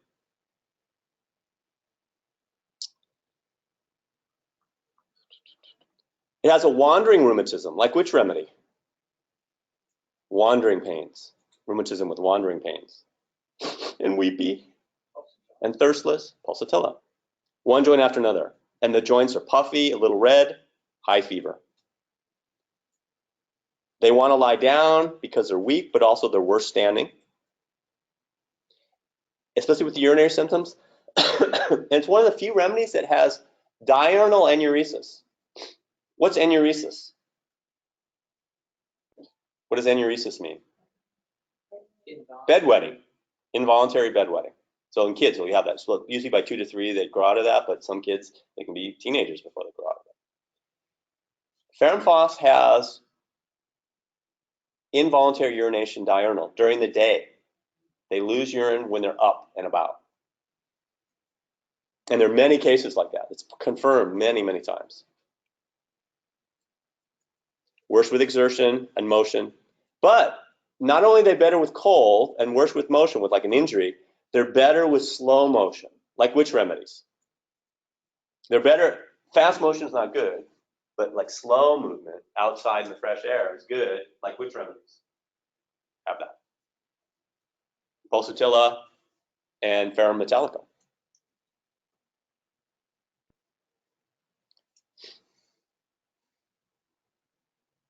Another distinction between aconite and belladonna. Aconite is anxious, restless, fear of death. Aconite is afraid of death, but they also, and pay attention, you'll have a patient sometimes. I had a patient once had a quinsy, and she told me that she said, if I don't get better, I feel like I'm gonna die. I feel like I'm gonna die. Pay attention when people say that. That's not a good sign. They might die. Something catastrophic could happen. Belladonna, they hallucinate and more manic. Ferrum phos, it's more of their lazy. And ferrum phos is the only one ameliorated by cold applications and gentle motion.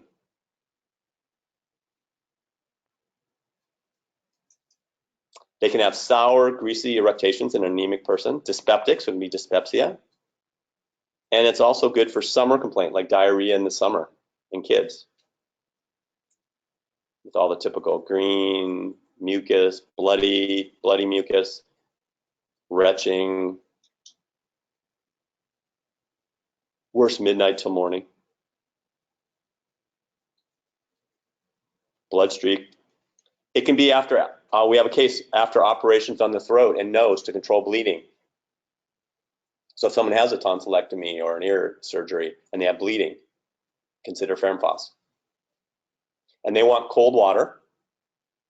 Food, there's a few things, aversion to milk, nausea and vomiting after eating, vomiting matter so sour, teeth on edge, and it's worse, meat, herring, coffee, and cake, particularly sour. I personally have not confirmed that clinically, but it's in the books. And it can be used in cancer patients to relieve pain.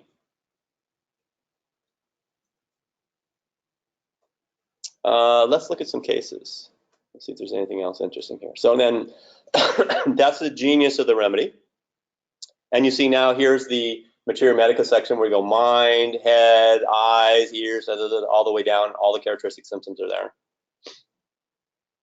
Oh, here's an interesting symptom, a mental symptom. If there's any vets online, are there any vets online?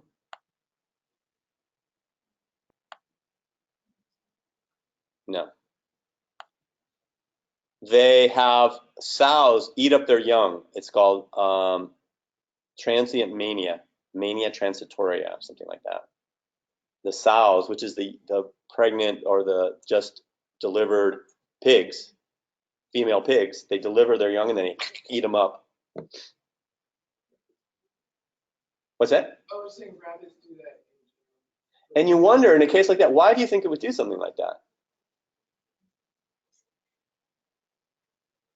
They say here it's a mania, but you wonder, in this case, maybe they're anemic.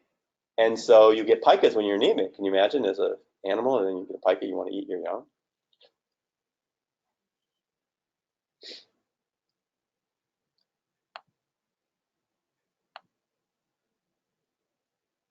Okay, let's go to the cases. This monograph is 100 and some pages, which means it took over 100 hours to do. Okay, slow down. And now here are the cases. There were like 70 some cases. Here's a diurnal enuresis. This woman, 30 years old, 4 weeks after parturition, discharge of bright red blood, oozing away on the slightest exertion, ceasing when it rests. And then urine comes away in full continuous stream when she's standing. Ferrum phos and the metrorrhagia and the enuresis left.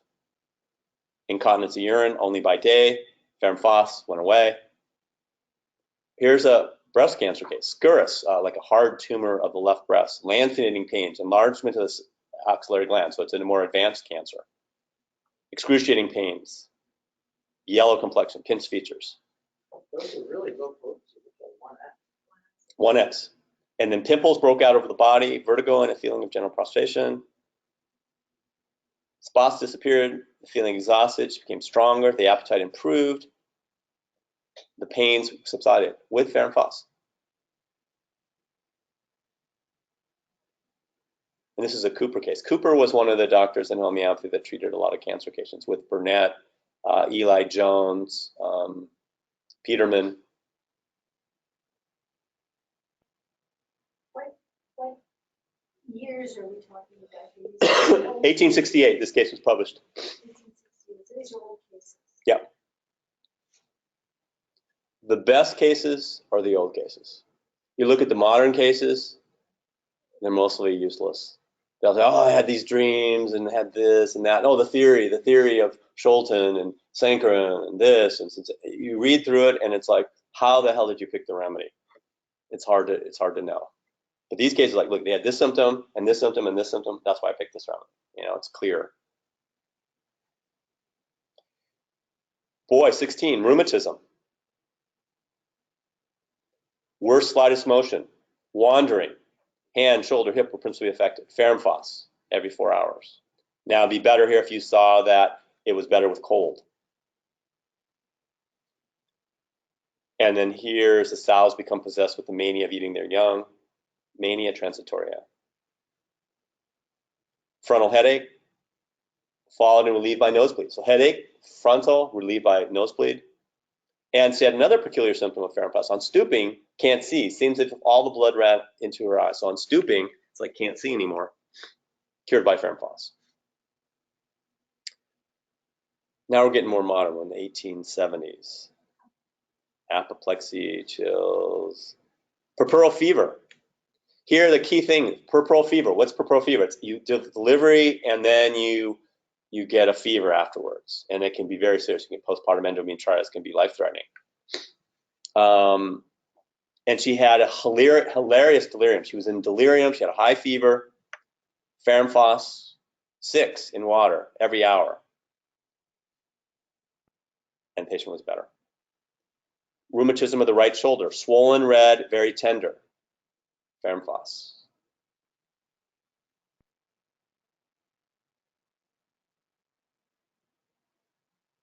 Earache on the right side. For 3 days, the ear had been discharging without relief of pain. Ooh. Discharge, no relief of pain, Ferrum phos.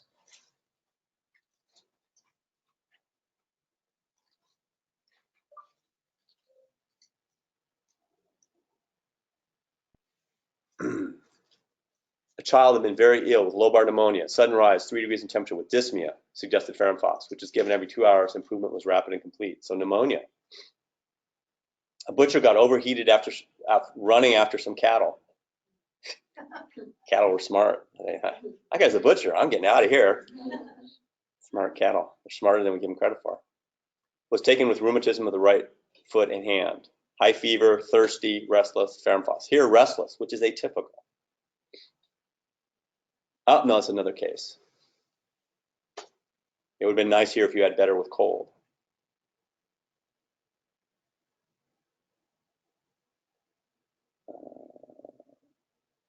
Mrs. W, 2 weeks pregnant, had been vomiting nearly everything that she'd eaten for these past 2 weeks. Only food was vomited. And that soon after eating. Ferrum-phos 12x. Vomiting was much controlled. Sometimes vomiting of pregnancy can be very serious. They end up in the hospital on IVs. Hemoptysis, spitting up blood, coughing up blood. Profuse, bright red, frothy hemorrhage. Mere streak to a mouthful. Very thirsty, drinking much. So again, the thirst. Much better next day.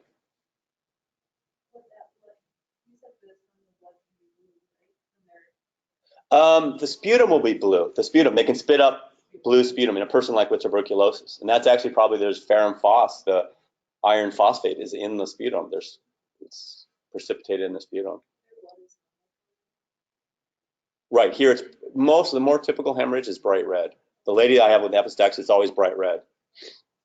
She sometimes has it in the shower and it's just profuse, just like spewing out. And she told me once, she said, yeah, it's a good thing no one came to my house. If they saw it, it looked like a murder had been committed, like blood everywhere, you know.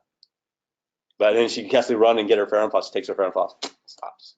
Yeah, and then. Is that a constitutional prescription for that, or is that? She is an interesting case. I published her case.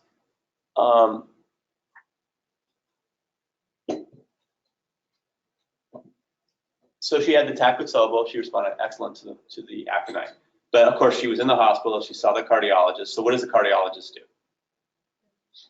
The cardiologist pats you on the head and says, well, you just go home. You have Takotsubo. I'm not going to give you anything. It never happened. So they put her on an ACE inhibitor and a beta blocker. As a result of that, she's a very sensitive patient. She got autoimmune hepatitis. And the gastroenterologist said, you have to go on prednisone. You're going to get cirrhosis. You're going to die if you don't. We treated her with lycopodium. She did well. The liver enzymes were still high. We treated her. They gradually came down. I had her go on a 10-day, seven-day fast, water fast. Liver enzymes went to normal, never have been abnormal since. She went to another gastroenterologist. The first one said, she went back and the liver enzymes were normal. The gastroenterologist said, great, I want to put you on prednisone.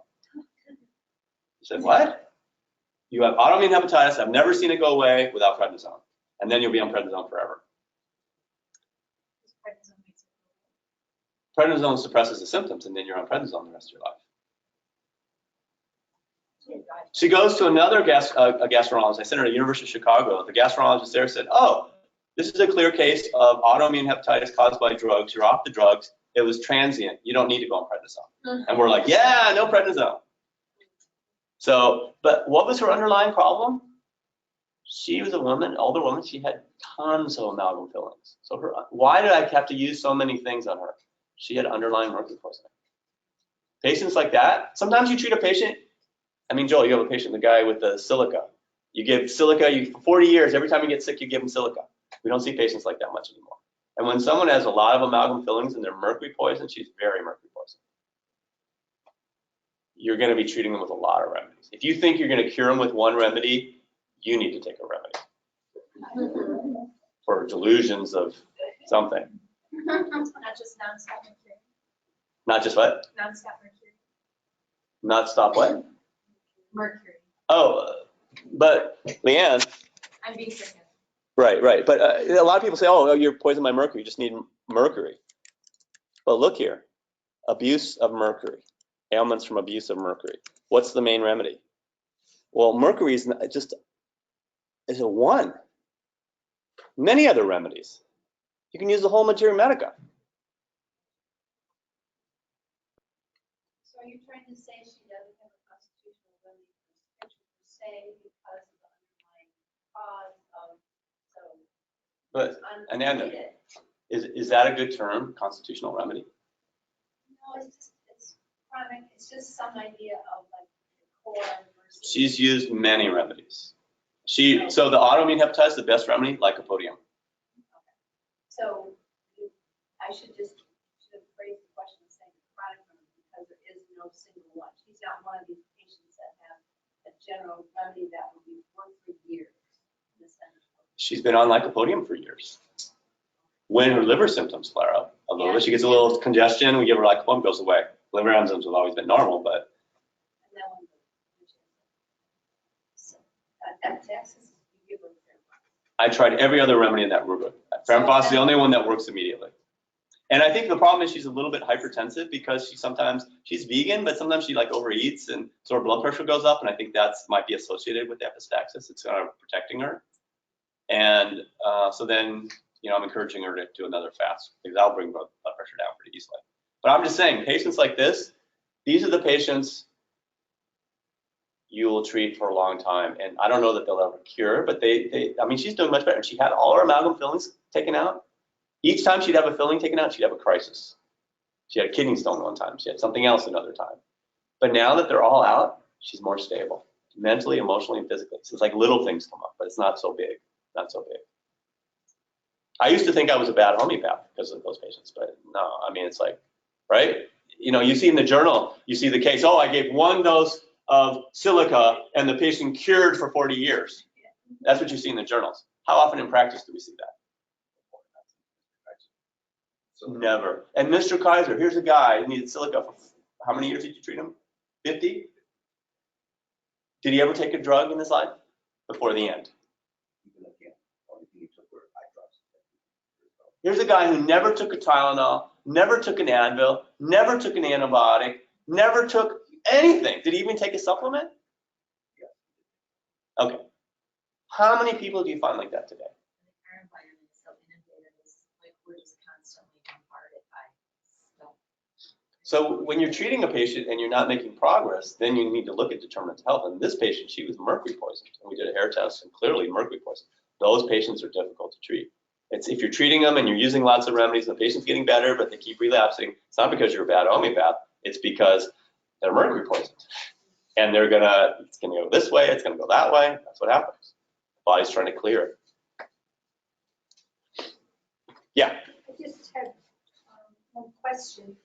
So it seems like for this woman, the ferrum phos for her nosebleeds was an acute. Yes. Because I would think that if it was more of a constitutional, or at least closer to a constitutional for her, that her bleeding would get less frequent or less severe over time being ferrum phos. And it is. In fact, it is. I think because she dealt with the mercury now, it's like lately she said, I haven't had to take it much lately, or if at all.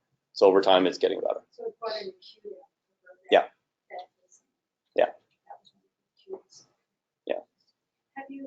Would you have considered, I'm just asking, would you have considered, for high liver enzymes, Maltesel? Oh, I'm sure we had her to probably take, I'm sure I had her take Slimarin. I'm sure I did. But lycopodium. And really the thing that really cured it was fasting, a water fast. Never came back, never elevated. And it's interesting, the gastroenterologist still said, your liver enzymes are normal, take prednisone. And the other gastroenterologist, that's why I always get people have a second opinion. And sometimes you send them to the big center, you send them to Mayo, I had a psychiatric patient once who was on 3, 4, 5 different drugs, still hallucinating. She thought she had a thing telling her all these sexual and bad things. And they drugged her, and she gained 200 pounds from all the drugs. And she still has all this stuff. So finally she went to Mayo Clinic. And you know what Mayo Clinic said? They said, you're on too many drugs. You need to get on less drugs. I'm like, my God, that's what I've been telling her for the last 5 years. So, but she hears it from Mayo Clinic. She said, oh yeah, Mayo Clinic, better get off these drugs. Because they weren't helping her anyway. She's still hallucinating.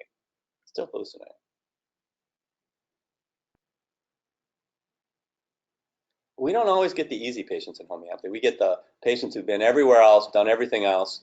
You know, the doctor told me I have 15 minutes to live, and they say, well, I'm going to go to the homeopath and see what we can do, you know? And who knows, you get a good remedy, Yeah. you do what you can do. It's like Bob, sometimes he's got 15 minutes and he has a patient, and he's, you know, he's got another one waiting in the waiting room, and then they don't want to pay for the 2-hour visit. What are you going to do? Get a few symptoms and prescribe, and you hit the nail on the head and the patient will get better. If you do it right, if you get the right symptoms and you prescribe right, it doesn't matter if you spend 15 minutes or 15 days. If you get it right, the patient will respond. I think you can have less time with the person, or they have less time with you. The things that they tend to tell you are the things that are really important in their thought process. Depends on the patient. If they're a good patient, yeah. If they don't know about homeopathy, they're going to tell you about all the specialists they saw and all the tests that were done, and they'll be useless. It's like, that's not individual. We know your diagnosis, but that doesn't help us find a remedy. There's like maybe one more case I want to show you. That was a Farrington case. Here's a hemoptysis case. Influenza can be useful. Here's a case where it was useful for treating and preventing influenza 1 year. So this is like the genus epidemicus in that area for influenza that year. This was in 1890.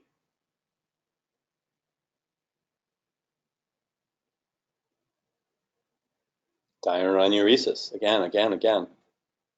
And here's a case of pneumonia, complete hepatization of the left lung, lower lobe of the right lung. So this is a more advanced case, rapid pulse, small and weak, temperature 103, 104. And ferrum phos was a remedy. So even more advanced it could be. And here's a case of varicocele. Burnett, varicosis, varicose veins, greatly improved under long continued use of ferrum phos. Long continued use. Didn't go away right overnight. Wets his pants every day. Okay, every day. Diurnal enuresis. Here's a case of young girl 4, frequent epistaxis, and then later hemorrhage of the tongue and gums. Treated her with other remedies. After treating for about a year, I gave her ferrum phos, 3x, 3 grains, 3 times a day. No attacks occurred while taking the remedy. There's a case here from Farrington.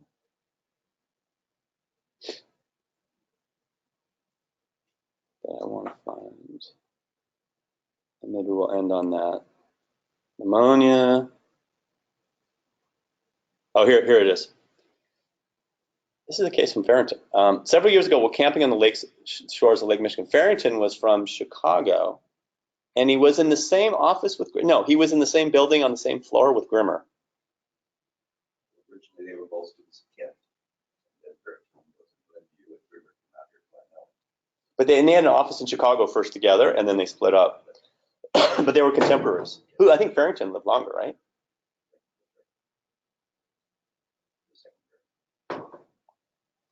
So he was from Chicago. He was on the shores of Lake Michigan. A little girl at the party came down with a peculiar fever. I had no thermometer, but judged the temperature reached about 102. The skin everywhere rapidly became red, so that at first one might take it as a case of scarlatina. There was little or no weakness. The pulse was full and rapid, easily compressible. Though rather talkative, she was content to lie quietly in a hammock and be waited on. Red skin, mild cerebral congestion, without restlessness or anxiety, sudden onset. Cause was presumably bathing in the hot sun. She got hot, and then she bathed and getting chilled by the cool lake winds. A 200 ferrum phos subdued the whole situation in a few hours. Next day, another of the children manifested the same symptoms, was relieved with equal promptness. And then here's a discussion. Yeah. So, years ago, I moved like in the Detroit area, they had rain and it's really, really, really hot. And then there are a handful of people that they got really hot, and then at the end of it, they gave them all ice water, and then a bunch of people got really sick. So that sounds like. Chilled after overheating. There are other remedies. I think Bellus perennis has that, ferrum phos. There's other remedies. You have to individualize, but ferrum phos, if you had to treat them all, you maybe consider giving a remedy like ferrum phos. And the ones that didn't respond, you try and individualize a little more. Cool thing about homeopathy, you can, if you have an idea of the situation, maybe you can do things like that. and treat pretty quickly. I waited many years to see a typical case of ferrum phos pneumonia. Characteristic was sputum, which was very much like blood washings, diluted blood, and quite profuse. And then Dr. Bozier, from Bozier's Synoptic Repertory. I have not heard of any reference to the great power of ferrum phos in the acute exacerbation of tuberculosis. There's hardly any remedy to take its place. It is a pure palliative, but the power of ferrum phos is wonderful in those cases. Palliative, meaning maybe you still need a deeper remedy, or maybe they're incurable, but it will really help them. Sometimes the best thing we can do is palliate homeopathically. And then one of the doctors said, oh, yes, Dr. McLaren, in college, we used to eat the triturates when we got hungry, you know, the little sugar pellets, because they were hungry, so they'd eat the remedies. And we were never influenced by any of the things we consumed until one day my roommate filled his pockets with tablets of ferrum phos, and returning in the afternoon, put his hand in his pocket and ate several tablets. That night he was taken, very sick face, extremely flushed, violent palpitation of the heart, which lasted about an hour and a half, very flushed face, and frightful headache. So he proved it. He probably won't do that again. And then Dr. Hayes, physical restlessness, no fear or anxiety. They sometimes want to go to a cool place, so they'll be restless to get cool, but it's not like the aconite restlessness. That's Farrington from 1915. I think that's it. Yeah, Ange.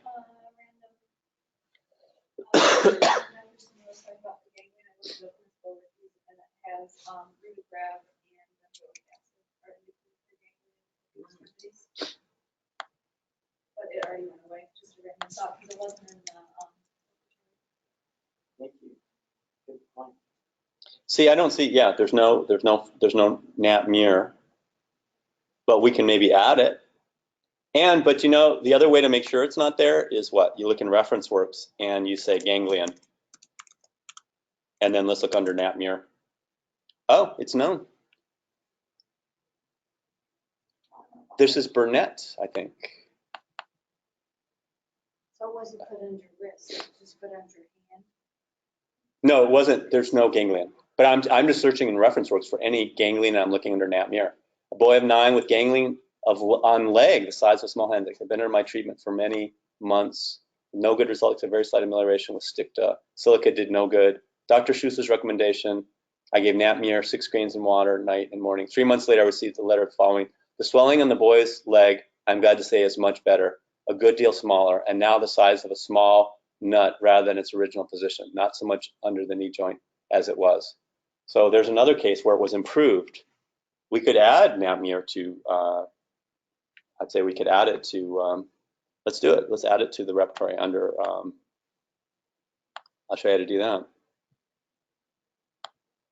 I've only made about 3,000 different changes to the repertory, so I'm gonna do this pretty well. So how do you get your, how do you get your repertory changes out there? I know with. You have to have the pro version to do changes. Without the pro version, you can't do changes. Probably if you have the student version, you won't be able to do changes.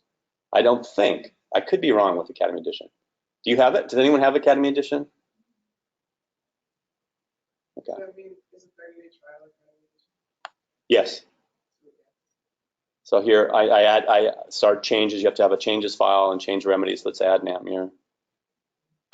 Whoops, nat mir.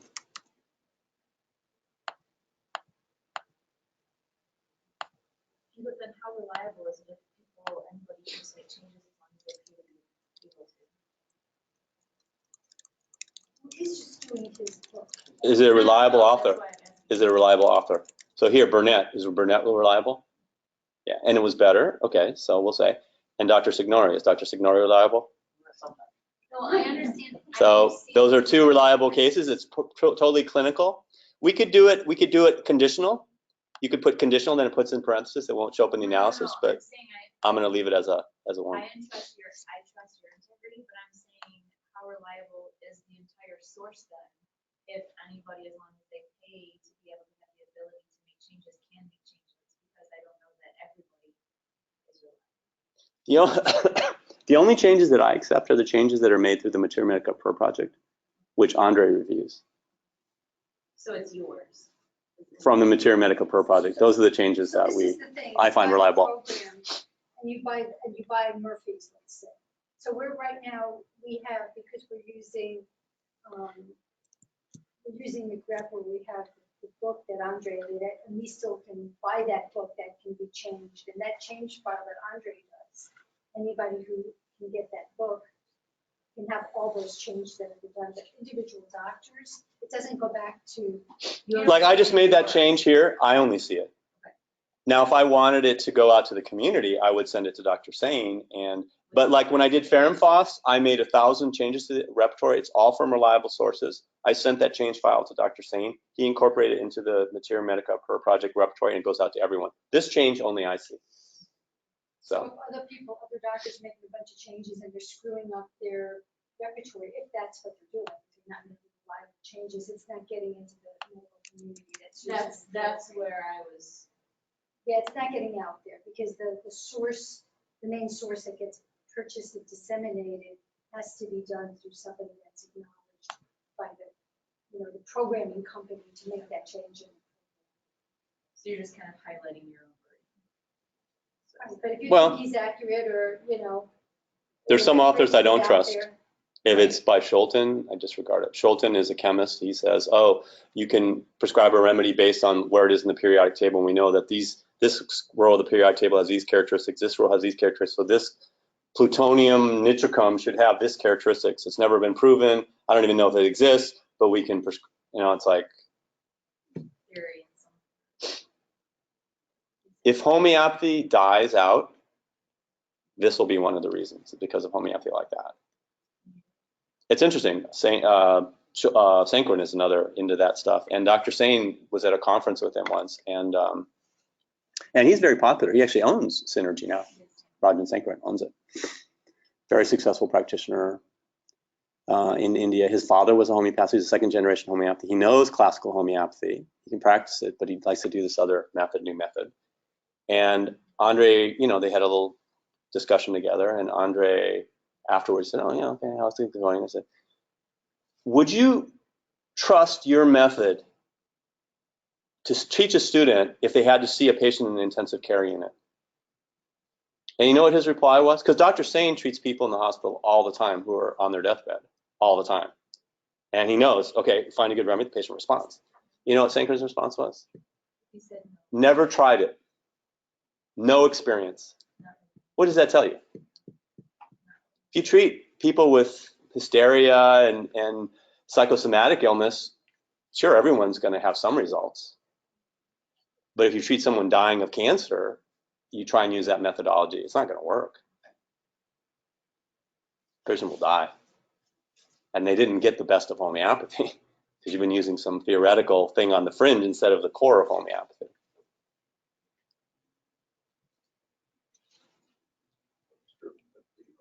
Thing about Sanquin is you ask him the symptom, he knows exactly where it is in the repertoire. There's all the remedies in there.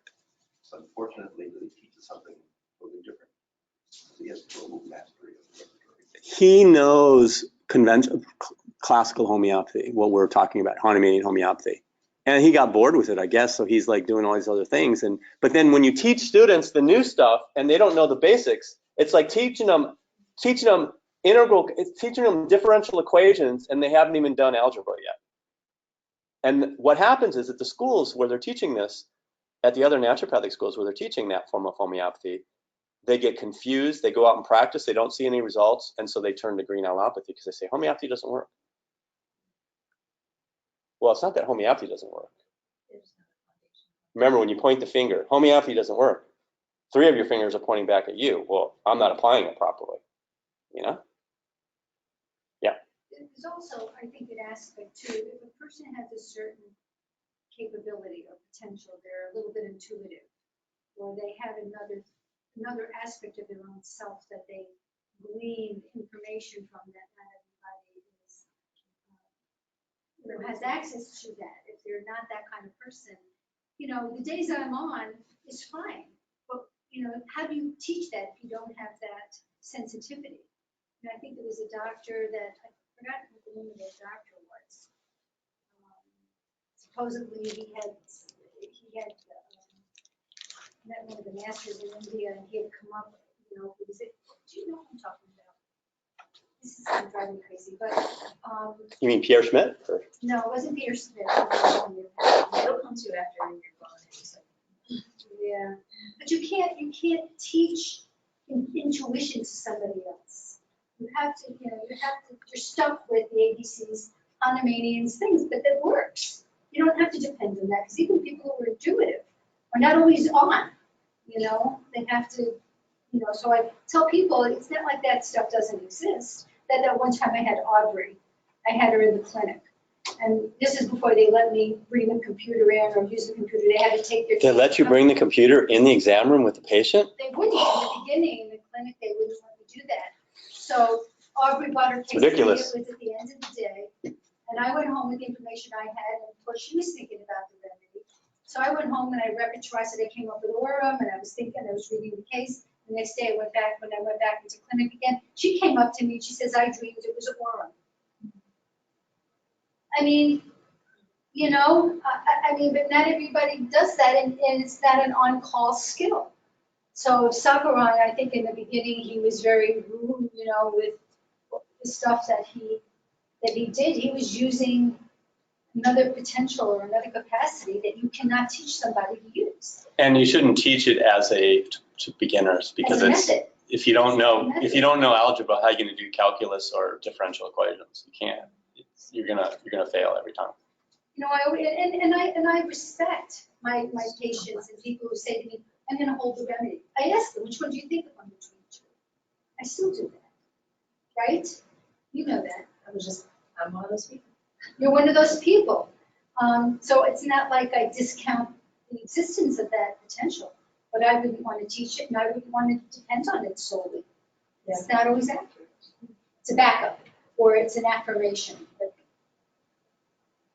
In our international autoimmune study group, where we're doing mainly cancer, we're doing Burnett's book now, and someone asked him, why don't you teach Grimmer?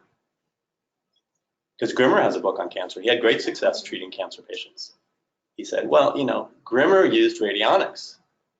He knew homeopathy, like what we know as homeopathy, but then he used this little machine to figure out what the remedy was, and would give remedies like cadmium based on this machine. How do you reproduce that? So how can you teach that? You can't. Either have the machine or you don't. And he was successful. He was successful. So But I think he used his knowledge in homeopathy to narrow it down, and then he picked a remedy or something like that. He knew what he was doing. He knew the algebra and the calculus and the whatever and geometry, and then so he could do the differential equations. But yeah. Was it based on vibration? Like how do you know what it was? Originally was the equals. Yeah, I don't know what we're doing. So, like pendulum.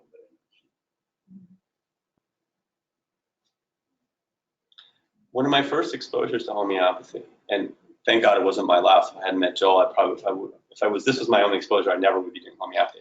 I went with a friend when I was in medical school or something. We went to Santa Cruz, where everyone is an enlightened being. If you've ever been there, it's Joel, you went to school there, so you know what I'm talking about. It's different. It's different. But so this guy there, my friend took me to this guy, said, this guy's a homeopath. And I'm like, okay. And he said, well, give me some of your hair. Okay, you put it here, okay. And then he would douse, okay, you have problems with your lungs, you have problems with your kidneys, you have problems with your this, with your that. Okay, well, what's the remedy I need? This remedy and this potency. Oh, really? Okay, well, give it to me. Okay, let me go over here. I have a little machine. I'll make it up. Here. Okay, I already gave it to you. Interesting. So I was living in Southern California at the time, and this guy was in Santa Cruz, and I guess he decided to come back down to earth one time. He flew into Southern California. I saw him at the airport, the guy at the airport. I'm like, oh, hey, Joe, how's it going? How's your practice going? He looked at me like I was an alien. He's like, what practice? What are you talking about? He had no concept of following a patient over time, following their symptoms. Are they getting better? Are they getting worse? He's like, look, I do this, I tweak this and that, and that's it. There's nothing more.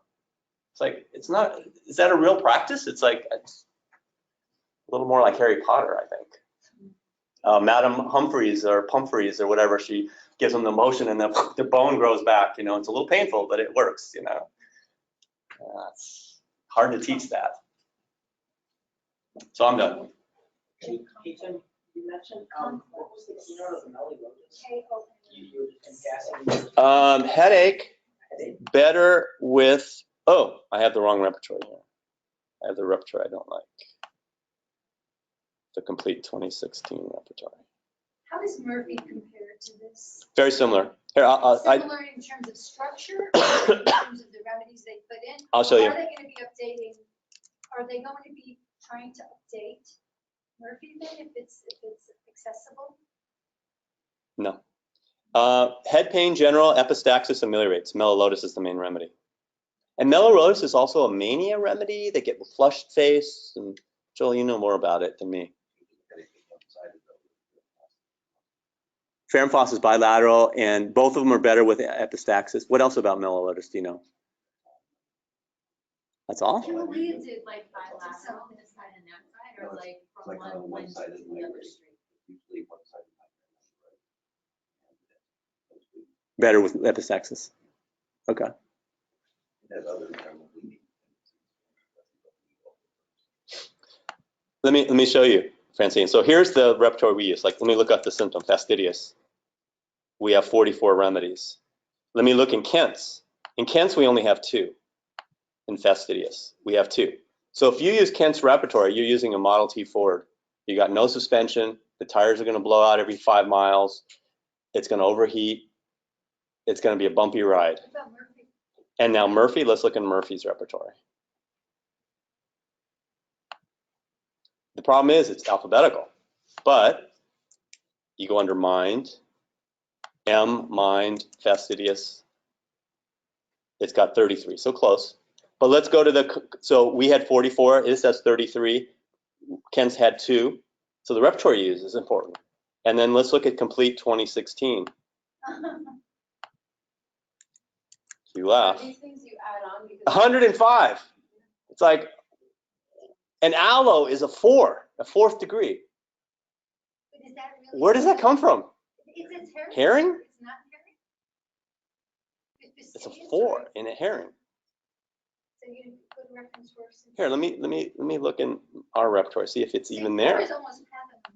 So, but he's saying that that's the author, so did he just? Oh, aloe's there from Dr. Singh. It's a 4. Oh, 3. Okay, so that's from Andre. Okay, that I would So trust. how did he get it to be? I don't know. So you can't even trust the grading system?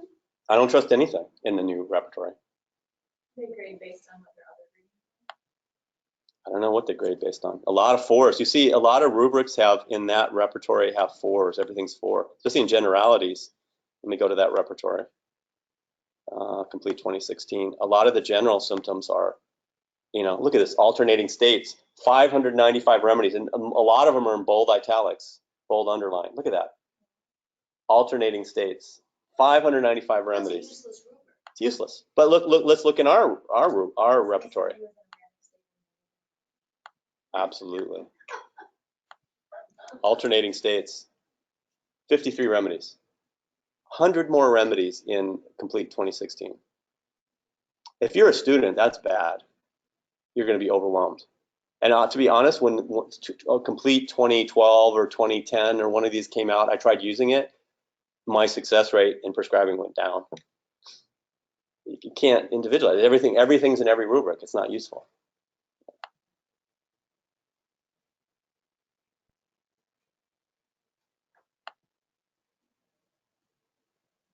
So what is going to happen with the students buying the book and having access to the changes that we're doing?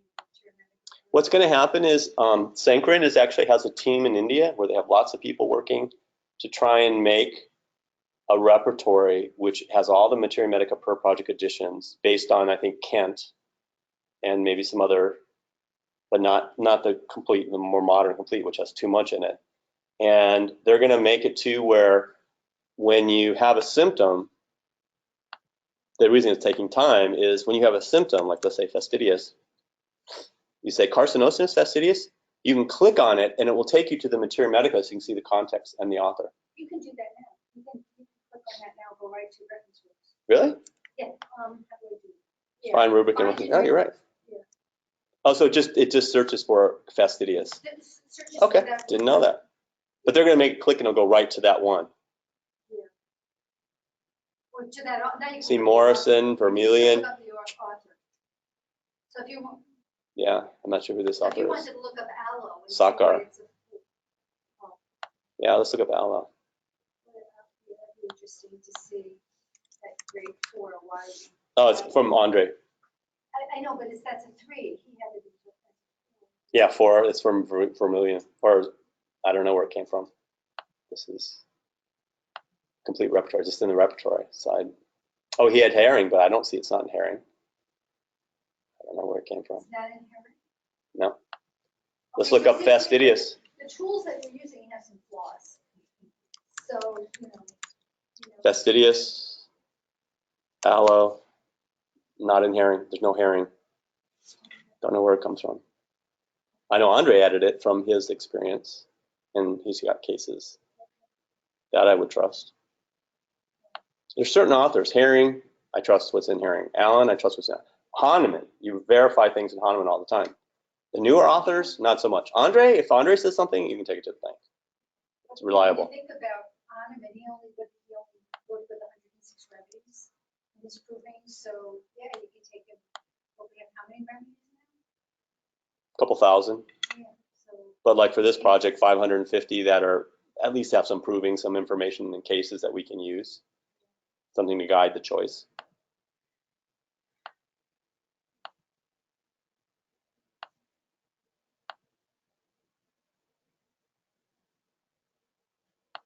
Joel, I think you're up.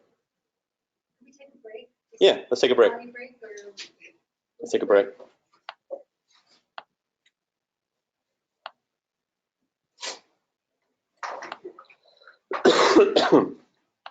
Did something interesting happen. I think this is kind of funny. My neighbor next door, they're from Cuba. So it's the husband and wife, and they live with their 2 adult children. One is about 14, and the girl got pregnant. She's probably, she's probably in her upper teens.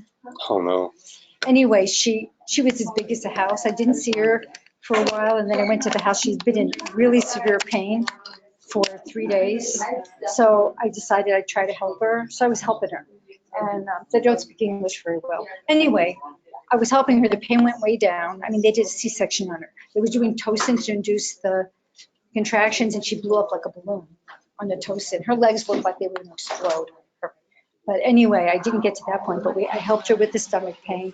And she was miserable because she hadn't gone to the bathroom for 5 days. Oh no. So guess what I gave her? Well, yeah. Oxycom, Apis. Oh, I went to the store. I went to Mariano's and got her some prunes. Oh, prunes. Oh, because I she's got her some constipated. dry. Oh, you mean that she had pooped? Oh yeah. Yeah. She hadn't gone to the bathroom for 5 days. So I did the unhomeopathic thing. I gave her prunes and she started going to the bathroom. I didn't know what else to do. I couldn't talk to her. I couldn't individualize it. It works. It works.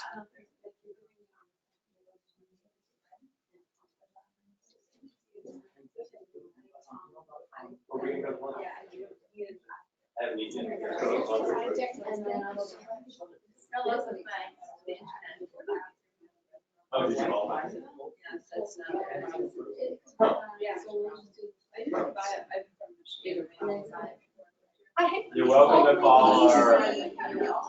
You're welcome. No, yeah. I mean, you're welcome to call our internet contact.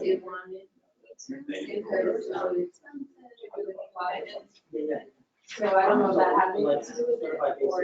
Just asking. Just straight. I don't know if it's something we can use it a lot. I don't know. Yeah. Sometimes, like troubleshooting, thing like that. Yeah. I used to have it. So mine is like On the Yeah, it's like, Oh. And that's where we usually Here and mine is like. That's why I don't dream about having that problem. Because usually I'm sure about that. Particularly not as long as you- But it's usually Yeah, and then that's video. Oh, that's what I saw. My back's from my five, it's just like, no. So I was only, I was talking about, yeah, so it's like, oh, no, that's just, yeah. I was talking about, because we love their pieces with that little voice, and then we had like that, his margins that to me, like, doctor, and so I was like, it's like being this, or just somebody, so then I go, yeah, and then like it wasn't that long, like they don't really see that other one. And I, so like, oh, I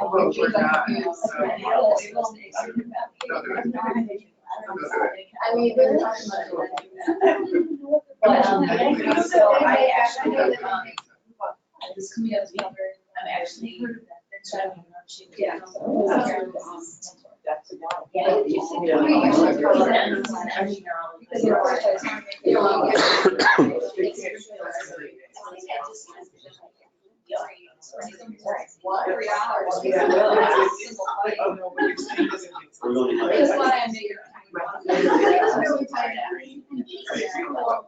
Yeah. Fill them up with something.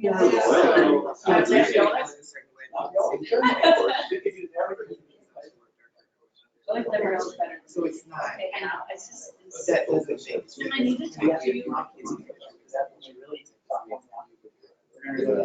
No, they don't, it's just the only thing that it's not, that's positive. You just say. And the price from out, and I That's Maybe they can make it helicopter. Yeah. No, I can make it together. So Oh, it's take it. medicine, yeah, you use it. I have a house. I don't know if you can ever pass. And then, I found I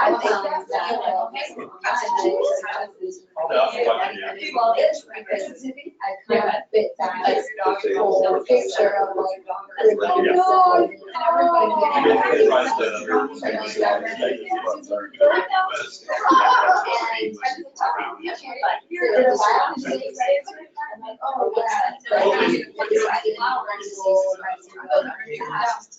so then I get the lecture and I run it.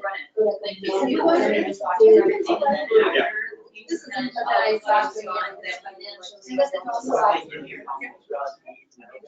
Yeah, try to get the actual.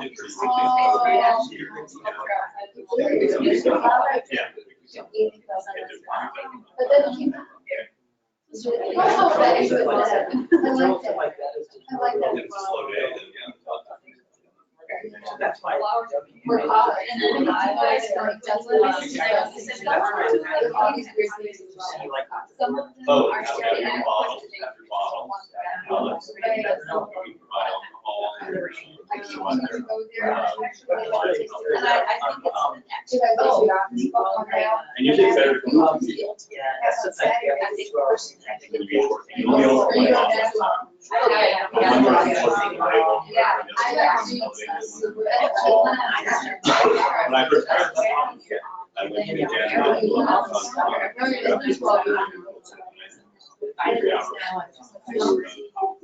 So if I got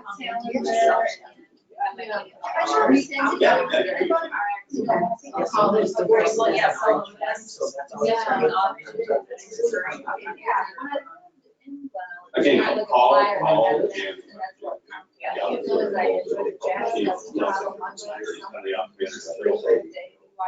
To make sure, make sure. It's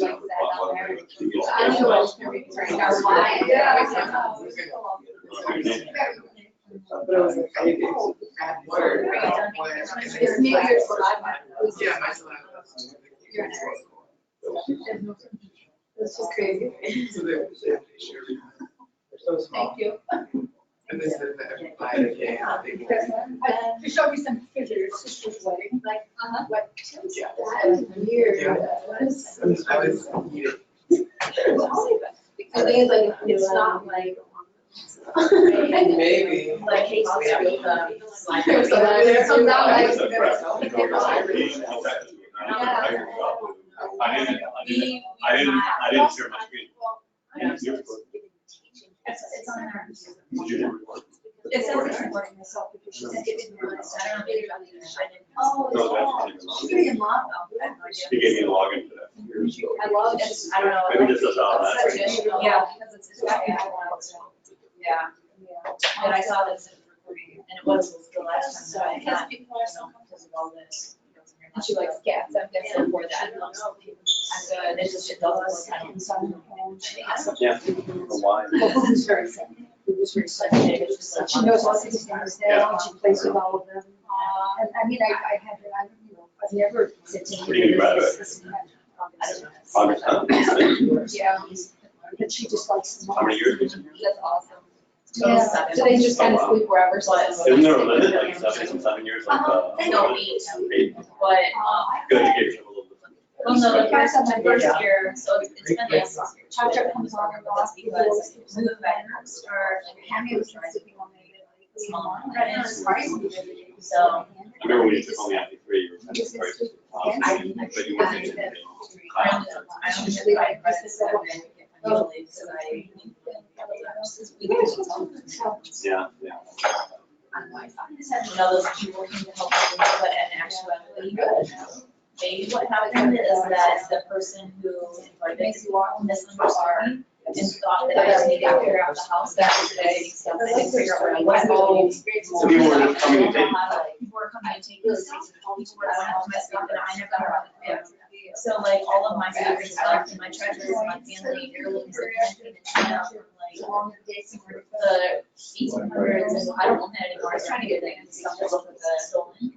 I don't know there's people who I don't know what I did. That's why I was in Canada. She's still finding on the school. I like that times night. I go back and sweat man it for like these a brush. And so I went down and did it. I got it here. And I can't find it. Wake up and I was like, you don't understand why.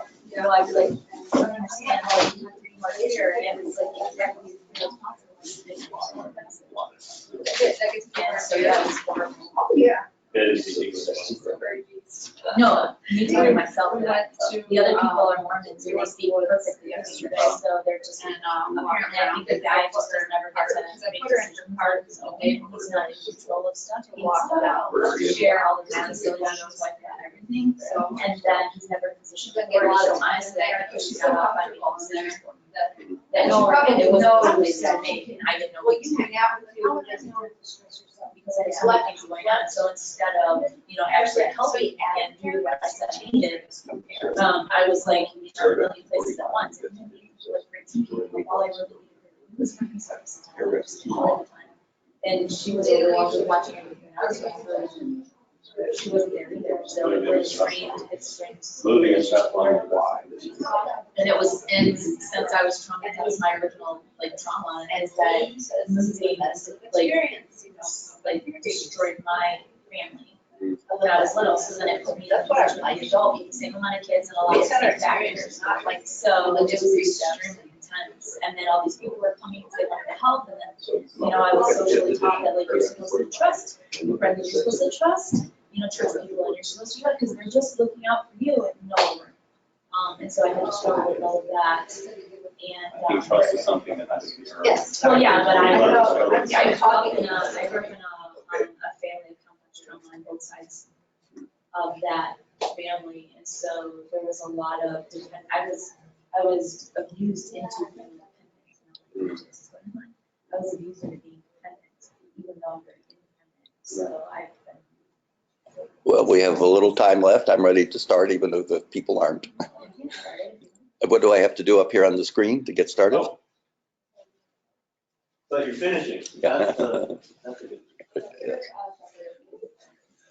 So I want to get done on time, so I'm going to start.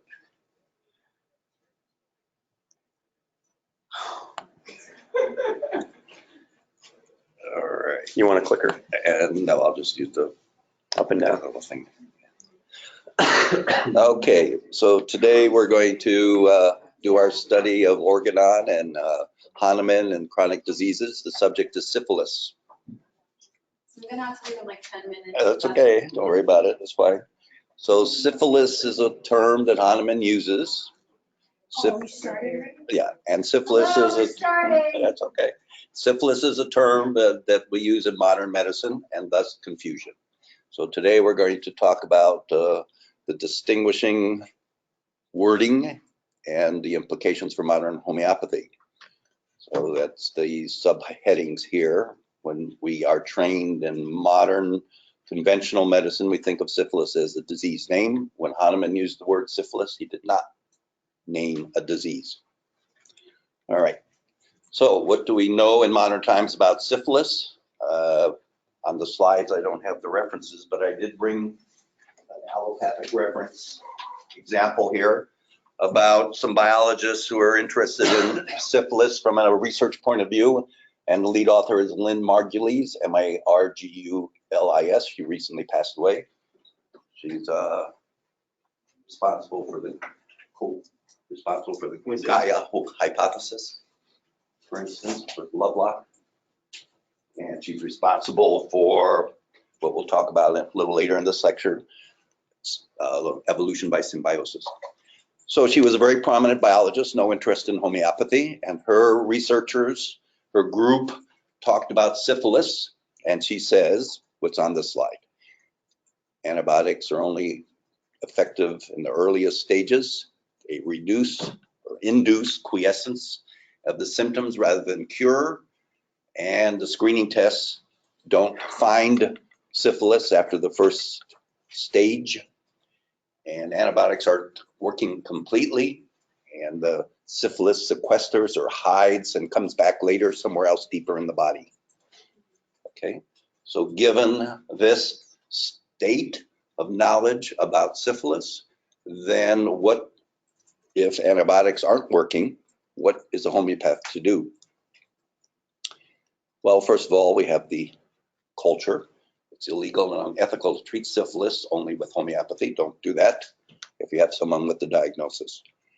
Some of us aren't always, though, going to practice in this country. You'll have different situations, and maybe you'll be able to report back to us about treating syphilis with homeopathy directly. This is a case, because of the way modern interventions in medicine is, we don't see it full-blown syphilis cases anymore.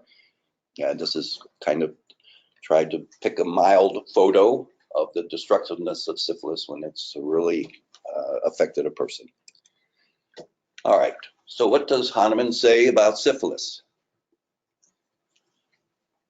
So in paragraph 276b, toward the end of the organon, he says you could treat it with a dose of a mercury remedy and could entirely cure it if it had not been suppressed. That is, if it hadn't been treated by the standard methods. Okay. So what is Hahnemann saying? We have a specific, we have a remedy for a name of the disease. Well, let's look at it a little more carefully here, because he also says things like in paragraph 81b, which is the paragraphs about chronic miasms. How can a standardization of names justify a standardization of treatment, right? That's what we learn in homeopathy. A physician doesn't allow the name to influence how we're going to treat the person, but the similarity is how we choose the treatment in homeopathy. So how do we resolve the apparent contradictions in these two paragraphs? So the way out of this is to look at it more closely, what Hahnemann was really talking about. First of all, there is no specific for syphilis, as quick view of the repertory will show you. This is one of the old Kent repertories photographed, and you can see there's well over 100 remedies listed for syphilis. So what did Hahnemann mean about the mercury remedies for syphilis? Well, when you read in his book, The Nature of Chronic Diseases, about miasms, then you get more information. I did bring a copy of this book on chronic diseases. It is not called The Theory of Chronic Disease. The German word is natur, which is nature. Nature of Chronic Diseases is how he titled the book. This is one of the original English translations, 1904. And I'll pass it around. And there's a chapter on syphilis. So what he said was there are 3 clinical states of syphilis that he observes. One is the simple syphilis alone with the chancre untouched and still present, an acute manifestation of disease. Then he said there was a state of syphilis when the chancre or canker is gone due to the treatment. That is, they've been to an allopath. And third is someone who is suffering long-term problems, not only with syphilis, but other diseases, which he called other chronic diseases, which he called SORA. We can just say chronic illness. So we have 3 separate clinical observations made by Hahnemann.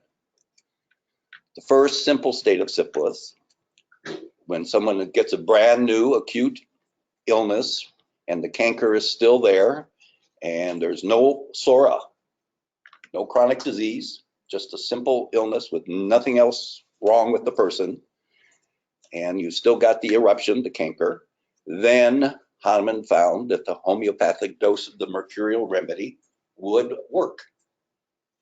This is what he meant by the remedy for, mercury remedy for syphilis, so-called specific, when the clinical situation fit.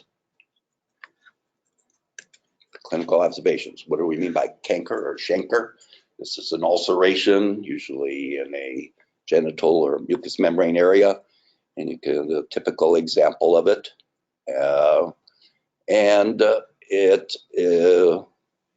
know, I think the original pronunciation is canker, but people have canker sores, C-A-N-K-E-R. So to differentiate, a lot of people call it chancre. Okay, and phagogenic ulceration, inflamed. But if this canker is gone due to treatment of the primary syphilis, then there's no certain cure, right? There's no specific remedy,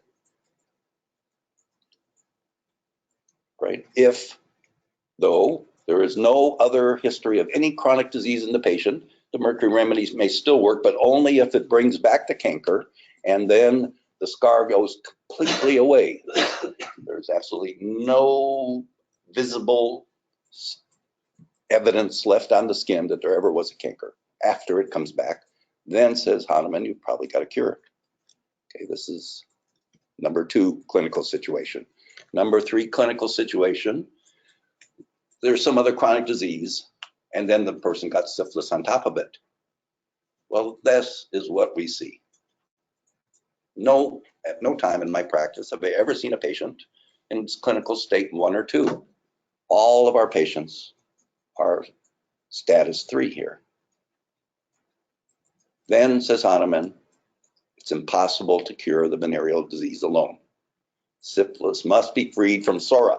What does this mean? It must be, you have to get rid of all the other chronic disease in the person before you can cure their syphilis. That's the reality. How in the world do you do that? And Hahnemann says you have to go through at least these 7 steps. Right? You have to have lifestyle changes, right? You don't want to catch it again and over again, be exposed. And then you have to undo the allopathic disease, right? The side effects of the treatment, the allopathic treatment.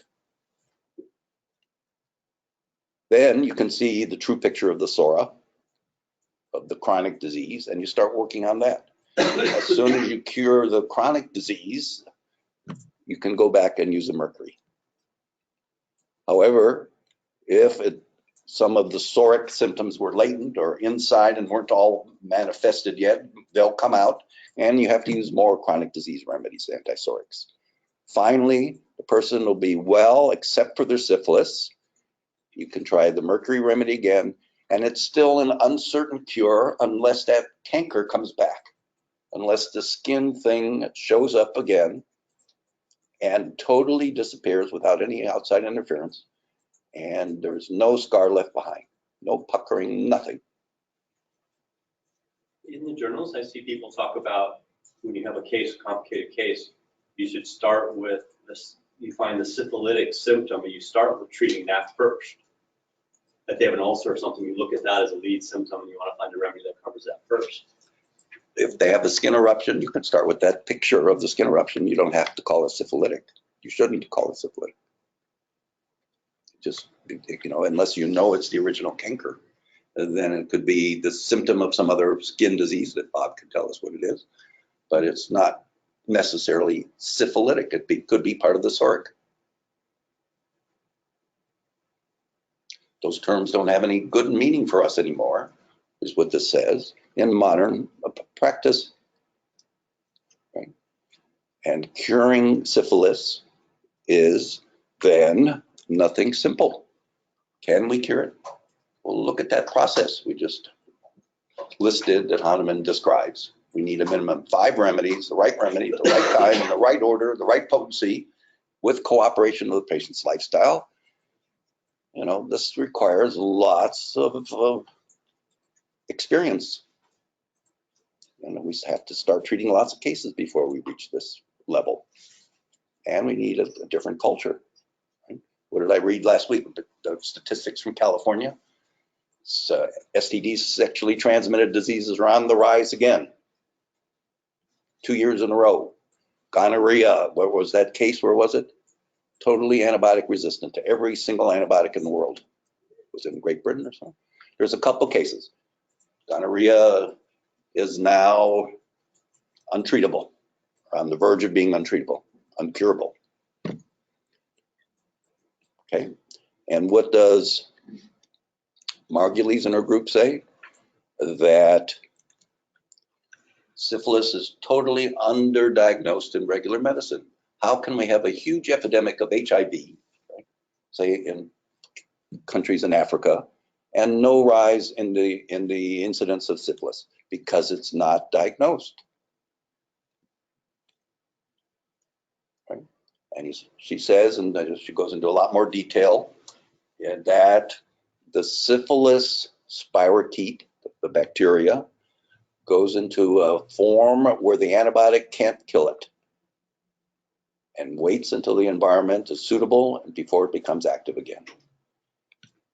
And that over the centuries, the spirochete associated with syphilis has lost 2/3 of its genome, and so dependent on the host, it can't live for a moment outside a living organism.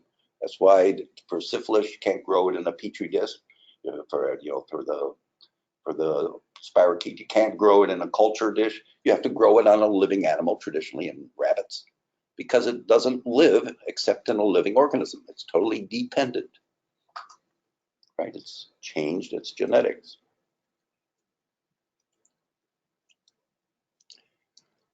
Okay.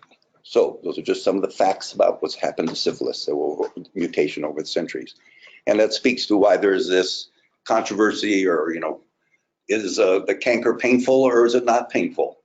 Or does it go away on its own, or it'll never go away on its own if you don't treat it? Because of the mutation of the spirochete, things have changed over the centuries. What was true, what Hahnemann observed, is different for the spirochete nowadays. All right. Bigger question then. So if Hahnemann is not treating an infectious disease named syphilis, what does he mean when he says syphilis? Well, remember how we think homeopathically. Pathogen is not the disease. The microbe's only one part of the disease process that requires a living person. The bacteria carries the energy that makes us sick. Right? It's a dynamis that we can't adjust to easily, and so we get sick from the energy that the bug carries. So the miasm idea, miasm principles, miasm statements, it's not naming a disease. It's a description of dynamic disease change. It's a problem between German and English. German is a dynamic language. The nouns are like verbs. So miasm is not a miasm, a disease, a thing. It is a dynamic process, more like what we would say in English, to miasm, or being miasmed, or miasming. So this is a major misunderstanding in the English-speaking world about the meaning of the word miasm. It's not a thing, not a disease, not a category. It's a dynamic process described by Hahnemann. All the so-called named miasms are the same process. Hahnemann described a process. This is quoted right from that book it passed around, and it has 5 steps, right?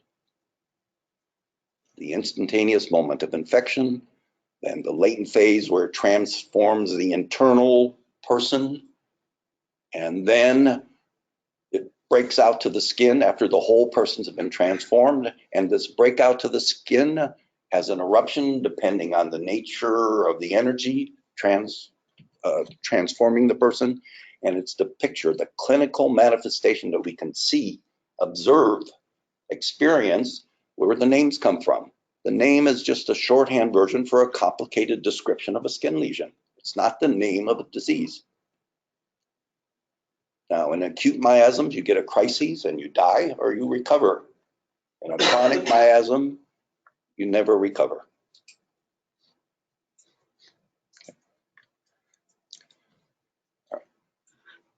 So all miasms, forget how many names you want to give to them, are the result of the same dynamic process. It's a unity of process.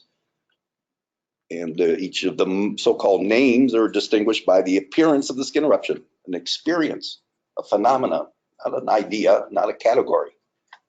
The skin eruption description is shortened to a name. So the syphilis miasm has a canker stage, and when the early disease process manifests mainly on the skin, right? The body is trying to help itself by throwing it off to a less vital part.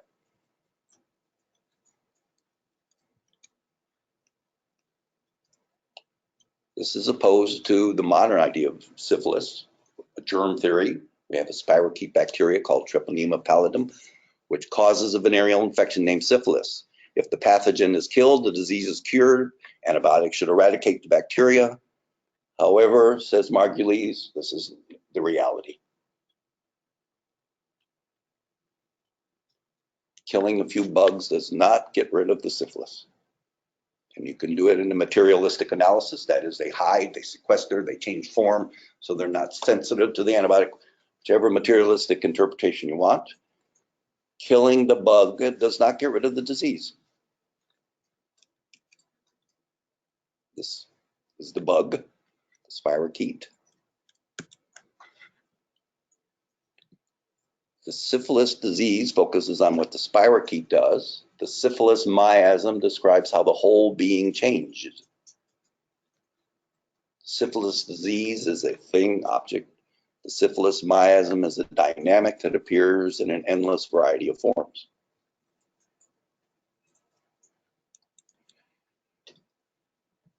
Syphilis, the disease, is a classification. Syphilis, the miasm, is a modification of this unifying process with that specific skin eruption stage. Syphilis, the disease, is determined by a pathogen. Syphilis is a miasm, is a description of a whole dynamic contagious process. Okay. So why are there pathogens involved in disease? Why do we see germs, microbes, bacteria, viruses,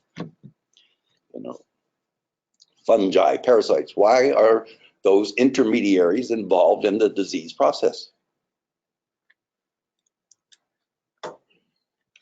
So then we're also relying on phraseology, research by some biologists like Margulies.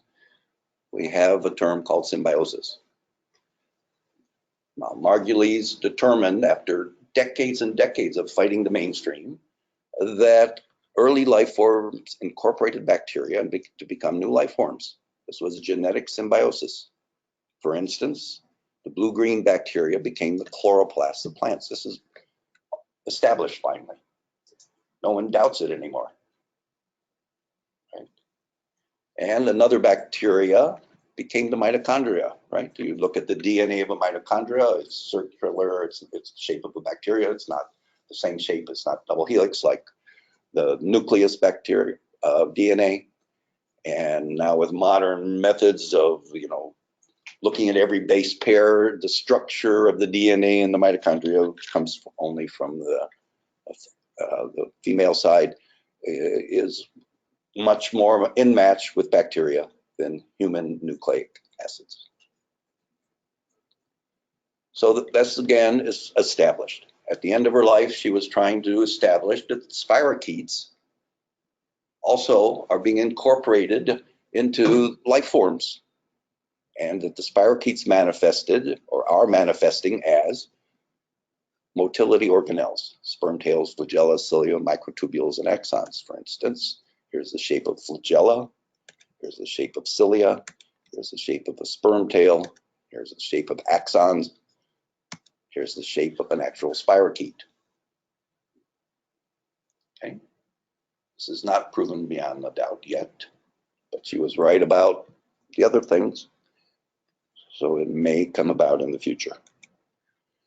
So then we have to look again at pathogens, the spirochete, the bacteria, not as a thing that causes a disease, but a dynamic, an energy that we're having trouble adjusting to. Right? It's not like this little spirochete wants to kill us, wants to make us sick. That's not its agenda. It's not a disease or a disease. It's a life form with its own things to do. It wants to exist, wants to live, wants to do. So it has no investment in killing the host or destroying the host. So what is going on then with these other life forms and the human life form? So the genetic material is coexisting with the normal healthy self so far, part way with these motility organelles, or like the blue-green bacteria, they adjusted and became functional, necessary parts of the organism. But when we call disease, germ theory disease, infectious disease, it's just the stage in symbiosis where the complete coexistence is not yet accomplished. It's a struggle to adjust to each other. The dynamic ongoing process towards symbiosis produces disease called the chronic miasm process by homeopaths. That's how we name it. But it's symbiosis in process.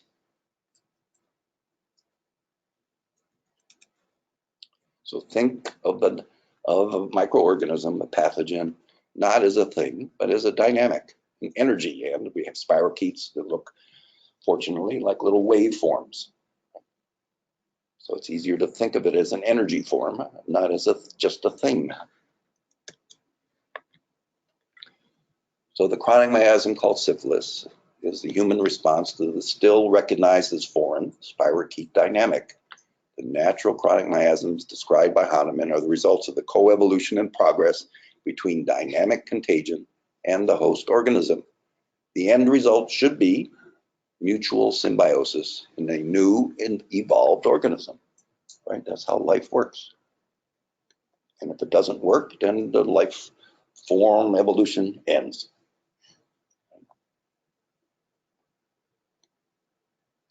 Okay. That's all. So if the blue-green bacteria became the chloroplasts eventually of healthy plants, does that imply that before that symbiosis was reached, that like a lot of the blue-green algae may have killed certain plants before they finally got to a symbiosis? Sure. Or the other way around. The host killed. I mean, you know, look at phages and bacteria. Right? Every bacteria has thousands and thousands of viruses inside of it. They're constantly struggling with each other. Virus versus bacteria. So what do we even hear about that? We talk about the viruses that are easy to identify and overgrow like crazy, but every single bacteria has thousands of viruses in it. You don't hear about that. So was Margulis the first one to come up with that idea with the blue-green algae? First one, I don't know that. But so would you say that at the time of her death, that the scientific community felt that she was right? Yes. At least not syphilis, but at least like Yes, for the chloroplast and yes for the mitochondria, but not for the spirochetes. Did she get a Nobel Prize for that or anything? No. You know, she was married to Sagan, to Carl Sagan for a while. Really? That's so, you know, the Gaia hypothesis, people familiar with that? Well, you know, that says that the organic and the inorganic are an inseparable whole. We're co-evolving. That is, why is oxygen, for instance, 20% way out of equilibrium to what it should be? It's only because of living organisms. Respiration of their living organisms, photosynthesis. And, you know, so if we start doing away with all our forests, that balance is going to be lost.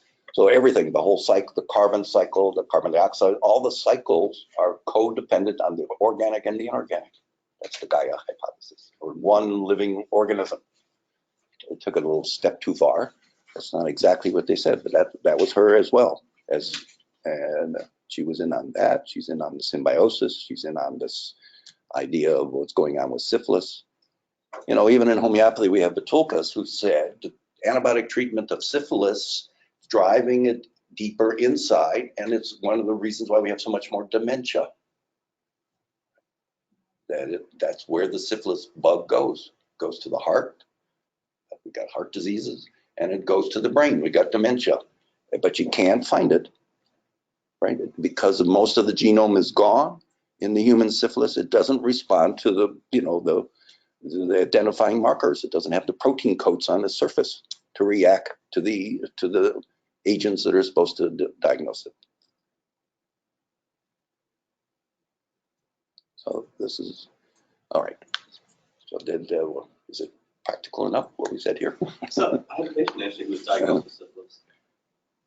He had an ulcer, and it's interesting. Went in, they had an RPR, it was positive. I mentioned this last time, and so they gave him a shot of penicillin.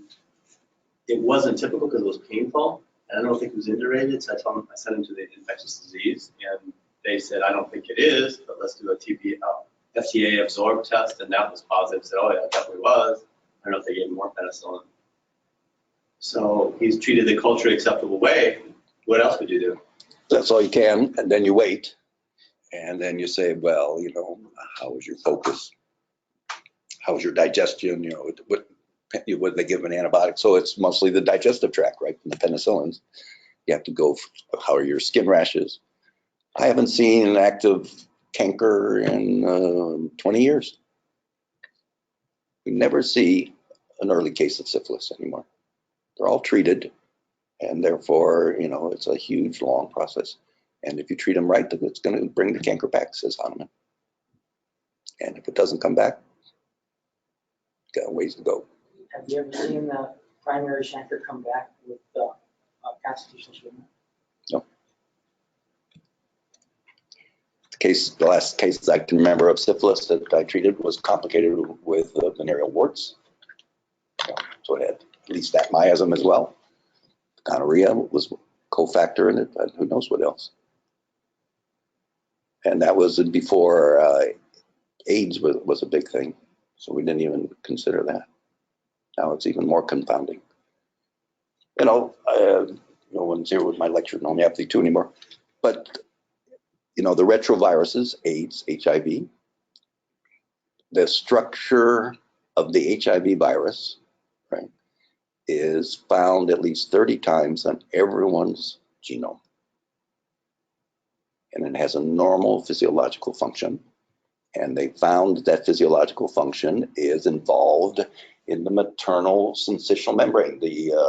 Keeps the mother from rejecting the baby as foreign. So the same structure that we call the HIV virus, the same nucleic acid sequence has a physiological response in the body to having to do with the immune system. Something then triggers that normal structure to become pathologic, now called a virus, and causes disease, what we call disease. So this is still homeopath, the controversy. Does HIV cause AIDS? Well, it's not quite that straightforward. It's definitely there. Montaigne got his Nobel Prize for seeing it, definitely identifying it. But it's not the cause. It's the carrier of an energy. And why did that normal structure become pathological. And that's where the homeopathic thinking comes in. Right? So many antibiotics for sexual diseases, so many bad lifestyles, taking drugs or whatever, all these predispositions that triggered susceptible people to have a normal inherent part of their body become pathological. That's the more homeopathic point of view. I have a way to ask the question, is that like saying that it's a contagion of energy that triggers an already existing structure within our body to become a pathology for us? If we're susceptible. So it's a contagion of energy then? So, that's right. More so. It's dynamic contagion is the phrase Hahnemann uses. But what does that mean? It means that what's transferred is not a physical thing, but an energy. So it wakes up. It's kind of like we have a sleeping bear within us, all these different structures of amino acids that. Well, we always correlate it with a structural change, but that's materialism. We can be sick without any pathology found, right? We have a lot of patients like that. So that's more like the latent state. So are you saying that what it sounds like you're saying is that you have to me, the way I interpret it, is a mental emotional susceptibility that would cause a predisposition to allow an entrance of something to create a symbiotic relationship is what it looks like to me. Yeah, What except for the like first two saying, words. No, not the first two words. It's not mental emotional. It's energy. I dynamic. It's the same thing. And we can No. It's not the same thing. It's not the same thing. Mental, emotional are just energies as well. Which is why I say it's the same thing. That's not. But it's no less, or it's no more important than physical energy. Sure. Okay. But that wasn't the Okay. thing. But what it sounds like you two are saying is that it's something that it's not something that allows something else to come in. It's something that allows a triggering of what's already there to manifest. And it's not an outside exposure. That's what it sounds like. But if it's So it's an outside stimulant. It's an outside exposure. It's an outside stimulant, but it could be any form. It's not just germ theory. It's not just physical outside stimulant. It could be fluorescent vibrations or outgassing from the carpet or EMFs from the computers. Those are all possible noxious influences. That's one of the phrases Hahnemann uses, paragraph 72. Noxious influences don't have to be material. So the idea of the pathogen is just a subset of the types of things that could throw our system out of harmony. Right, because you've got that susceptibility, the vibration of it. Whatever, we're all born with a vibration. Right? That's the whole idea. We have a resonance. It's very complicated, but we have a resonance, and when we're in resonant harmony, we call that well-being. And when we're in disharmony, then we have symptoms. So then in a previous slide, then that's the state where you either, let's say, live in harmony with this alteration, or you get rid of the alteration by either the homeopathic. To me, the goal is homeopathic, meaning the remedy person, is to alter that vibration to get above, beyond, whatever the word to use, away from that alteration. That's right. That's and then if you aren't strong enough on your own to do that and do it on your own, then not only you, but the, let's just say, organism, for lack of a better word, both die. So that's either you have the chronic, you just live, say like, okay, well, I'm just going to continue to live with you because we're symbiotic and we're going to go forward and stay like this, or the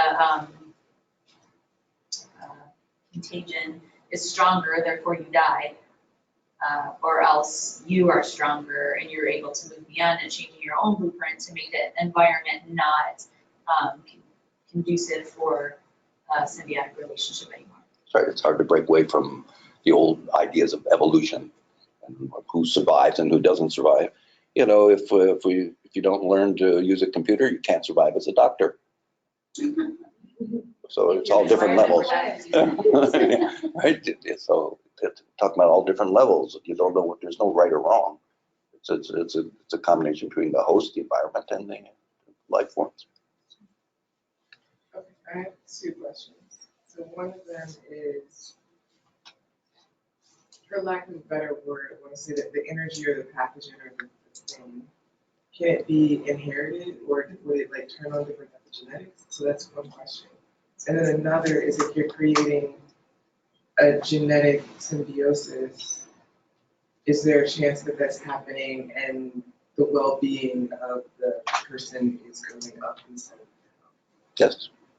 That would be, if it's a mutual symbiosis, commensal symbiosis, they have different words for it, then it should be a benefit to both. As far as inherited, even Hahnemann, this is long before he knew about genetics, he uses inherited in chronic miasms, chapter 73, 78. He uses the word inherited, and this is way before genetics. Genetics with Mendel in 1900, and he's talking in 1830s.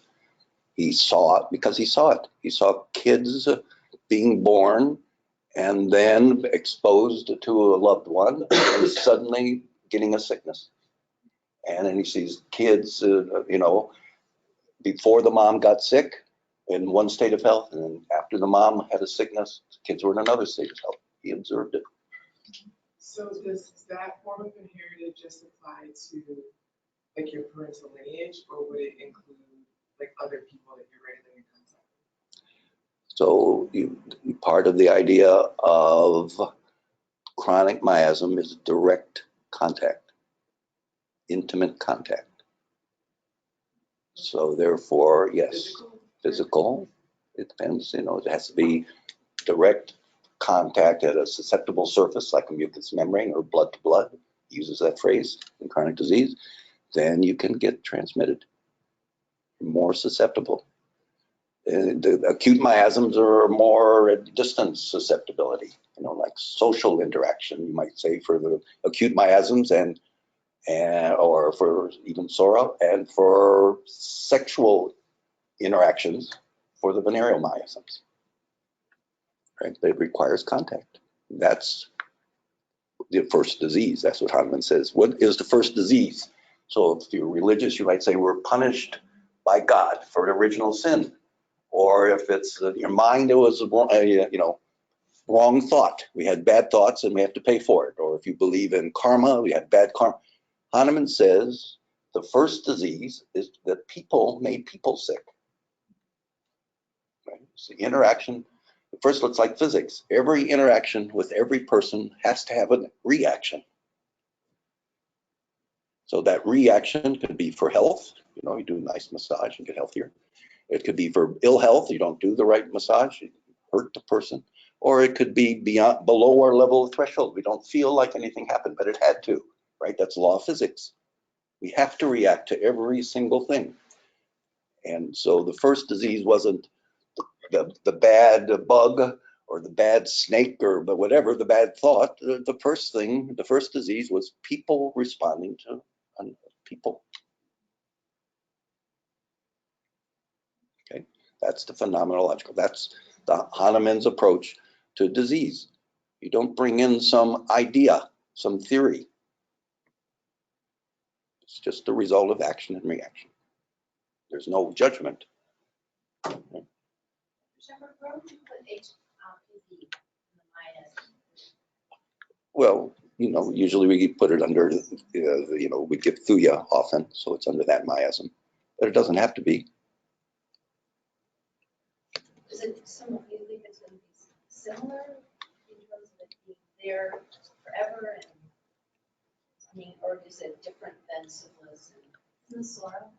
It's a combination of Sora and, gonorrhea miasm, if you wish. Except gonorrhea is a bacteria, right? And the HPV is a virus. So when Hahnemann's talking about that miasm, he didn't mean gonorrhea.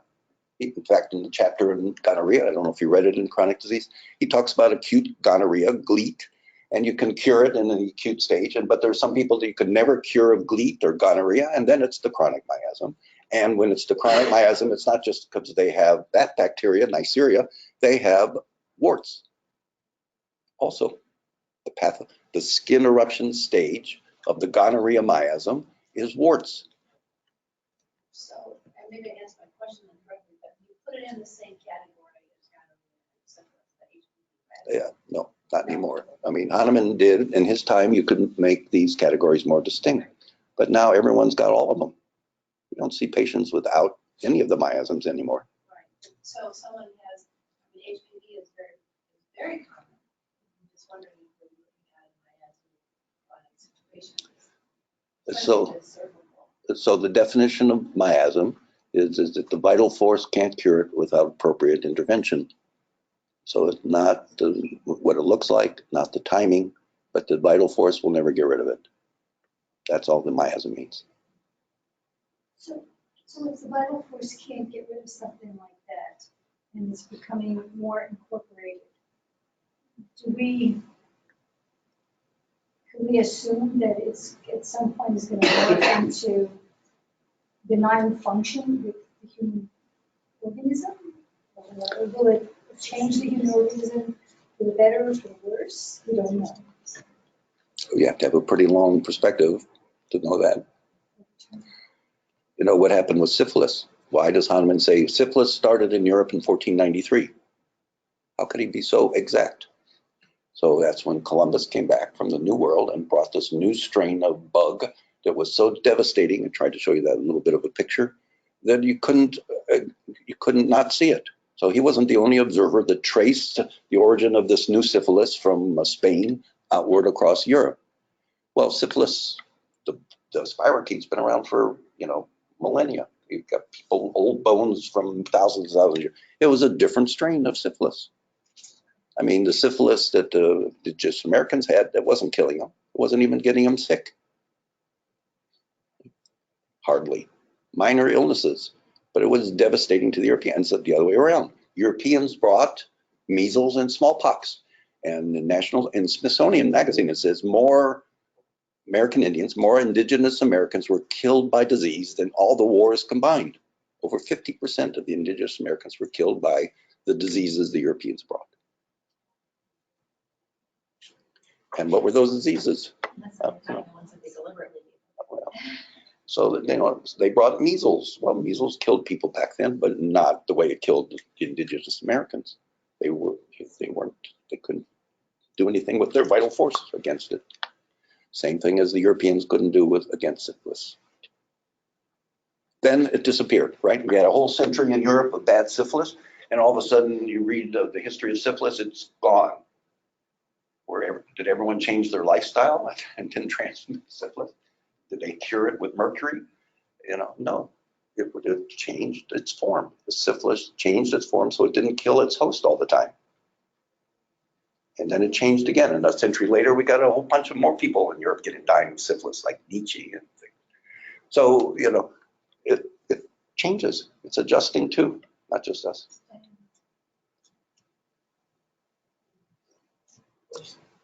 One word about mercury. You know what the word mercury is in German? Quecksilber. In Dutch, it's Quacksilber. So the word quack comes from mercury, the medicine mercury being used as a cure-all panacea and being hawked from the back of a truck, horse-drawn carriage back then. Yeah, so that's the word quack comes from the word mercury. And mercury was like our steroids of modern times, used for everything. Mercury was a cure-all. That's where the word quack comes from. Oh, just want to say that Lynn Margulies, what her observation is actually very interesting, that in early cases the penicillin seems to cure it, but it doesn't eradicate all the germs. That's so true, and that was demonstrated in the late 80s and 90s when people with AIDS were living longer, and then out of nowhere, the syphilis would come back when it seemed like it was cured, because it was under wraps for many, many years. So where did it come from? So what she's saying must be true, that it was just under wraps and it just kind of came back down. So that is definitely what people believe. Right. Then what do we do when they're not being able to cure all those infectious disease in regular medicine anymore? What are we going to do as homeopaths? Yes. have to have the susceptibility in your vitality in order to be able to manifest that in the first place. And then if you have all these other things, you know, combating you, which is bringing yours down, then if that's, whatever you want to call it, disease or spirituality or whatever, is there, then it's like it's providing the environment to make it more optimal for that, which is when it like takes over and surfaces. But then if you mend yourself, which is the whole point and purpose of the homeopathic remedy is to be able to attune you to a better place, more of who you really are without those losses and dark spots or whatever you want to call them, then the environment isn't conducive for the survival of that thing. That's right. Who knows which of us are not going to be having the right environment for the future? Those of us who don't like computers, those of us who don't, whatever. You know, so, you know, what it means to exist in the type of world we live in, who's best suited for it, it's not so obvious. Can't use traditional values. Nature doesn't care about traditional values. So what if, Mia mentioned susceptibility, so if people are exposed to syphilis, will everyone if they get appropriately cutaneous exposure, will everyone get sick, or you have to have the miasm before to get it, or? Well, that's like what's the role of susceptibility? So there's no quantity for susceptibility, like herpes 2, right? What is it? If it's an active lesion, 2/3 of the time, there's co-infection. We give it to the partner. If there's no visible lesion, it's 1/3 of the time it's transferred. So that's not even 100% for something like that.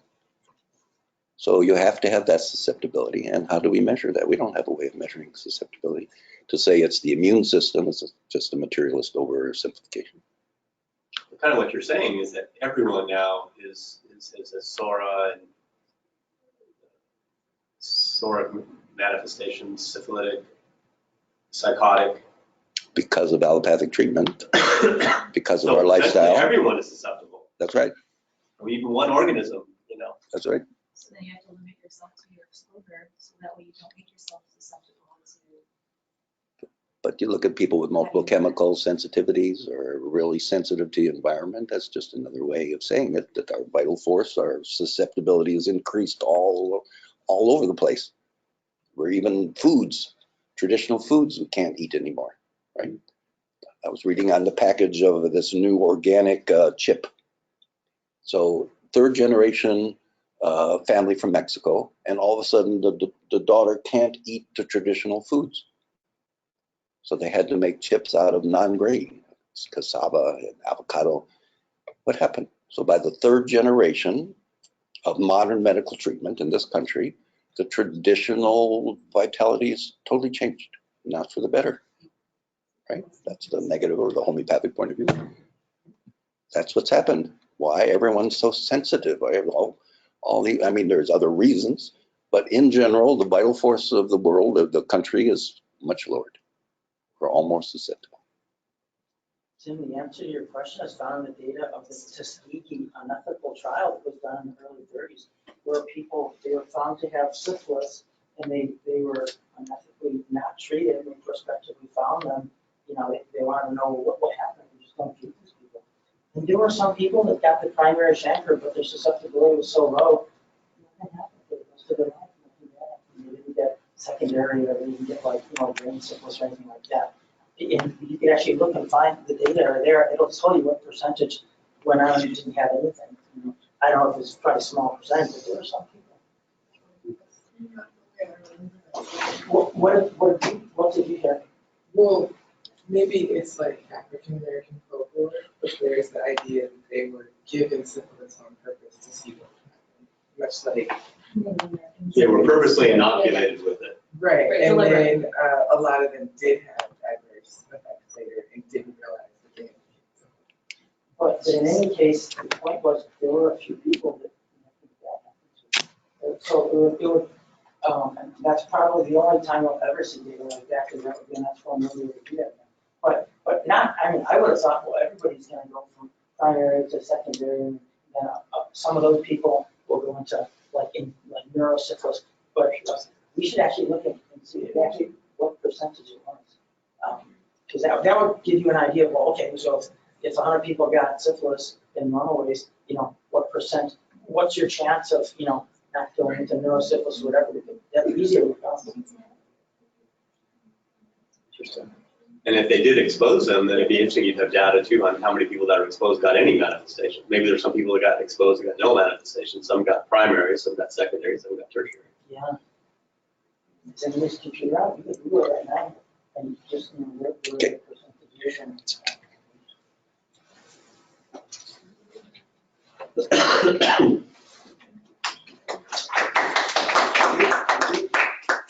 Thank you. You was till September, huh? September, what was it? Let's see. So in case anybody's listening on the webinar, so the next one will be Saturday, September 15th. Mark your calendars and have a great summer.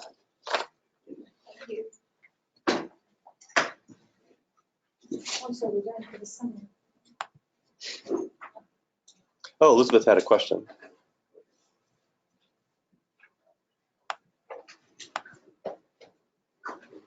I'm here but can't communicate. That's Mark. What about? I never had a I'm not in results, but it does say, I wouldn't say. Elizabeth, you there? It says- Yeah, can you hear me? Yes. You had Okay, a question? I did, yeah, I just, I was wondering what the difference then between, the syphilitic miasm and biofilms. It sounds like they're the same thing, The syphilitic miasm and what? biofilms, and, Biofilms, which make organisms persist like E. coli for UTIs and stuff. which behave exactly the way that, was described that the syphilis miasm behaves. Well, Mark Gilly says, Hiding and making, having that biofilm. so the biofilms make other bacteria diagnoses a lot more resistant, but the form for the syphilis is evidently not a biofilm, but a cyst, a round cystic structure instead of a biofilm. What's the difference? I mean, there are different types of biofilms, aren't there? Some Yeah. that adhere to the wall and some that swim all over. Oh, I see. So in that definition, that's correct. It's the same idea as a biofilm. Yeah, I brought it up because I just wonder if all of that is just the syphilitic miasm. Yes, that's correct. That's it. But, those modern material words are necessary to talk, to communicate with other doctors. I see. Yeah. But it's the same process. That's right, same process. Right, this one? Well, thanks a lot. Okay.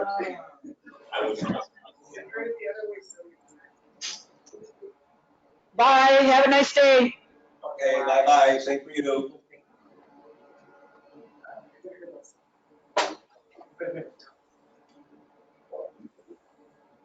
I wouldn't, at this point, I would not consider that PVC.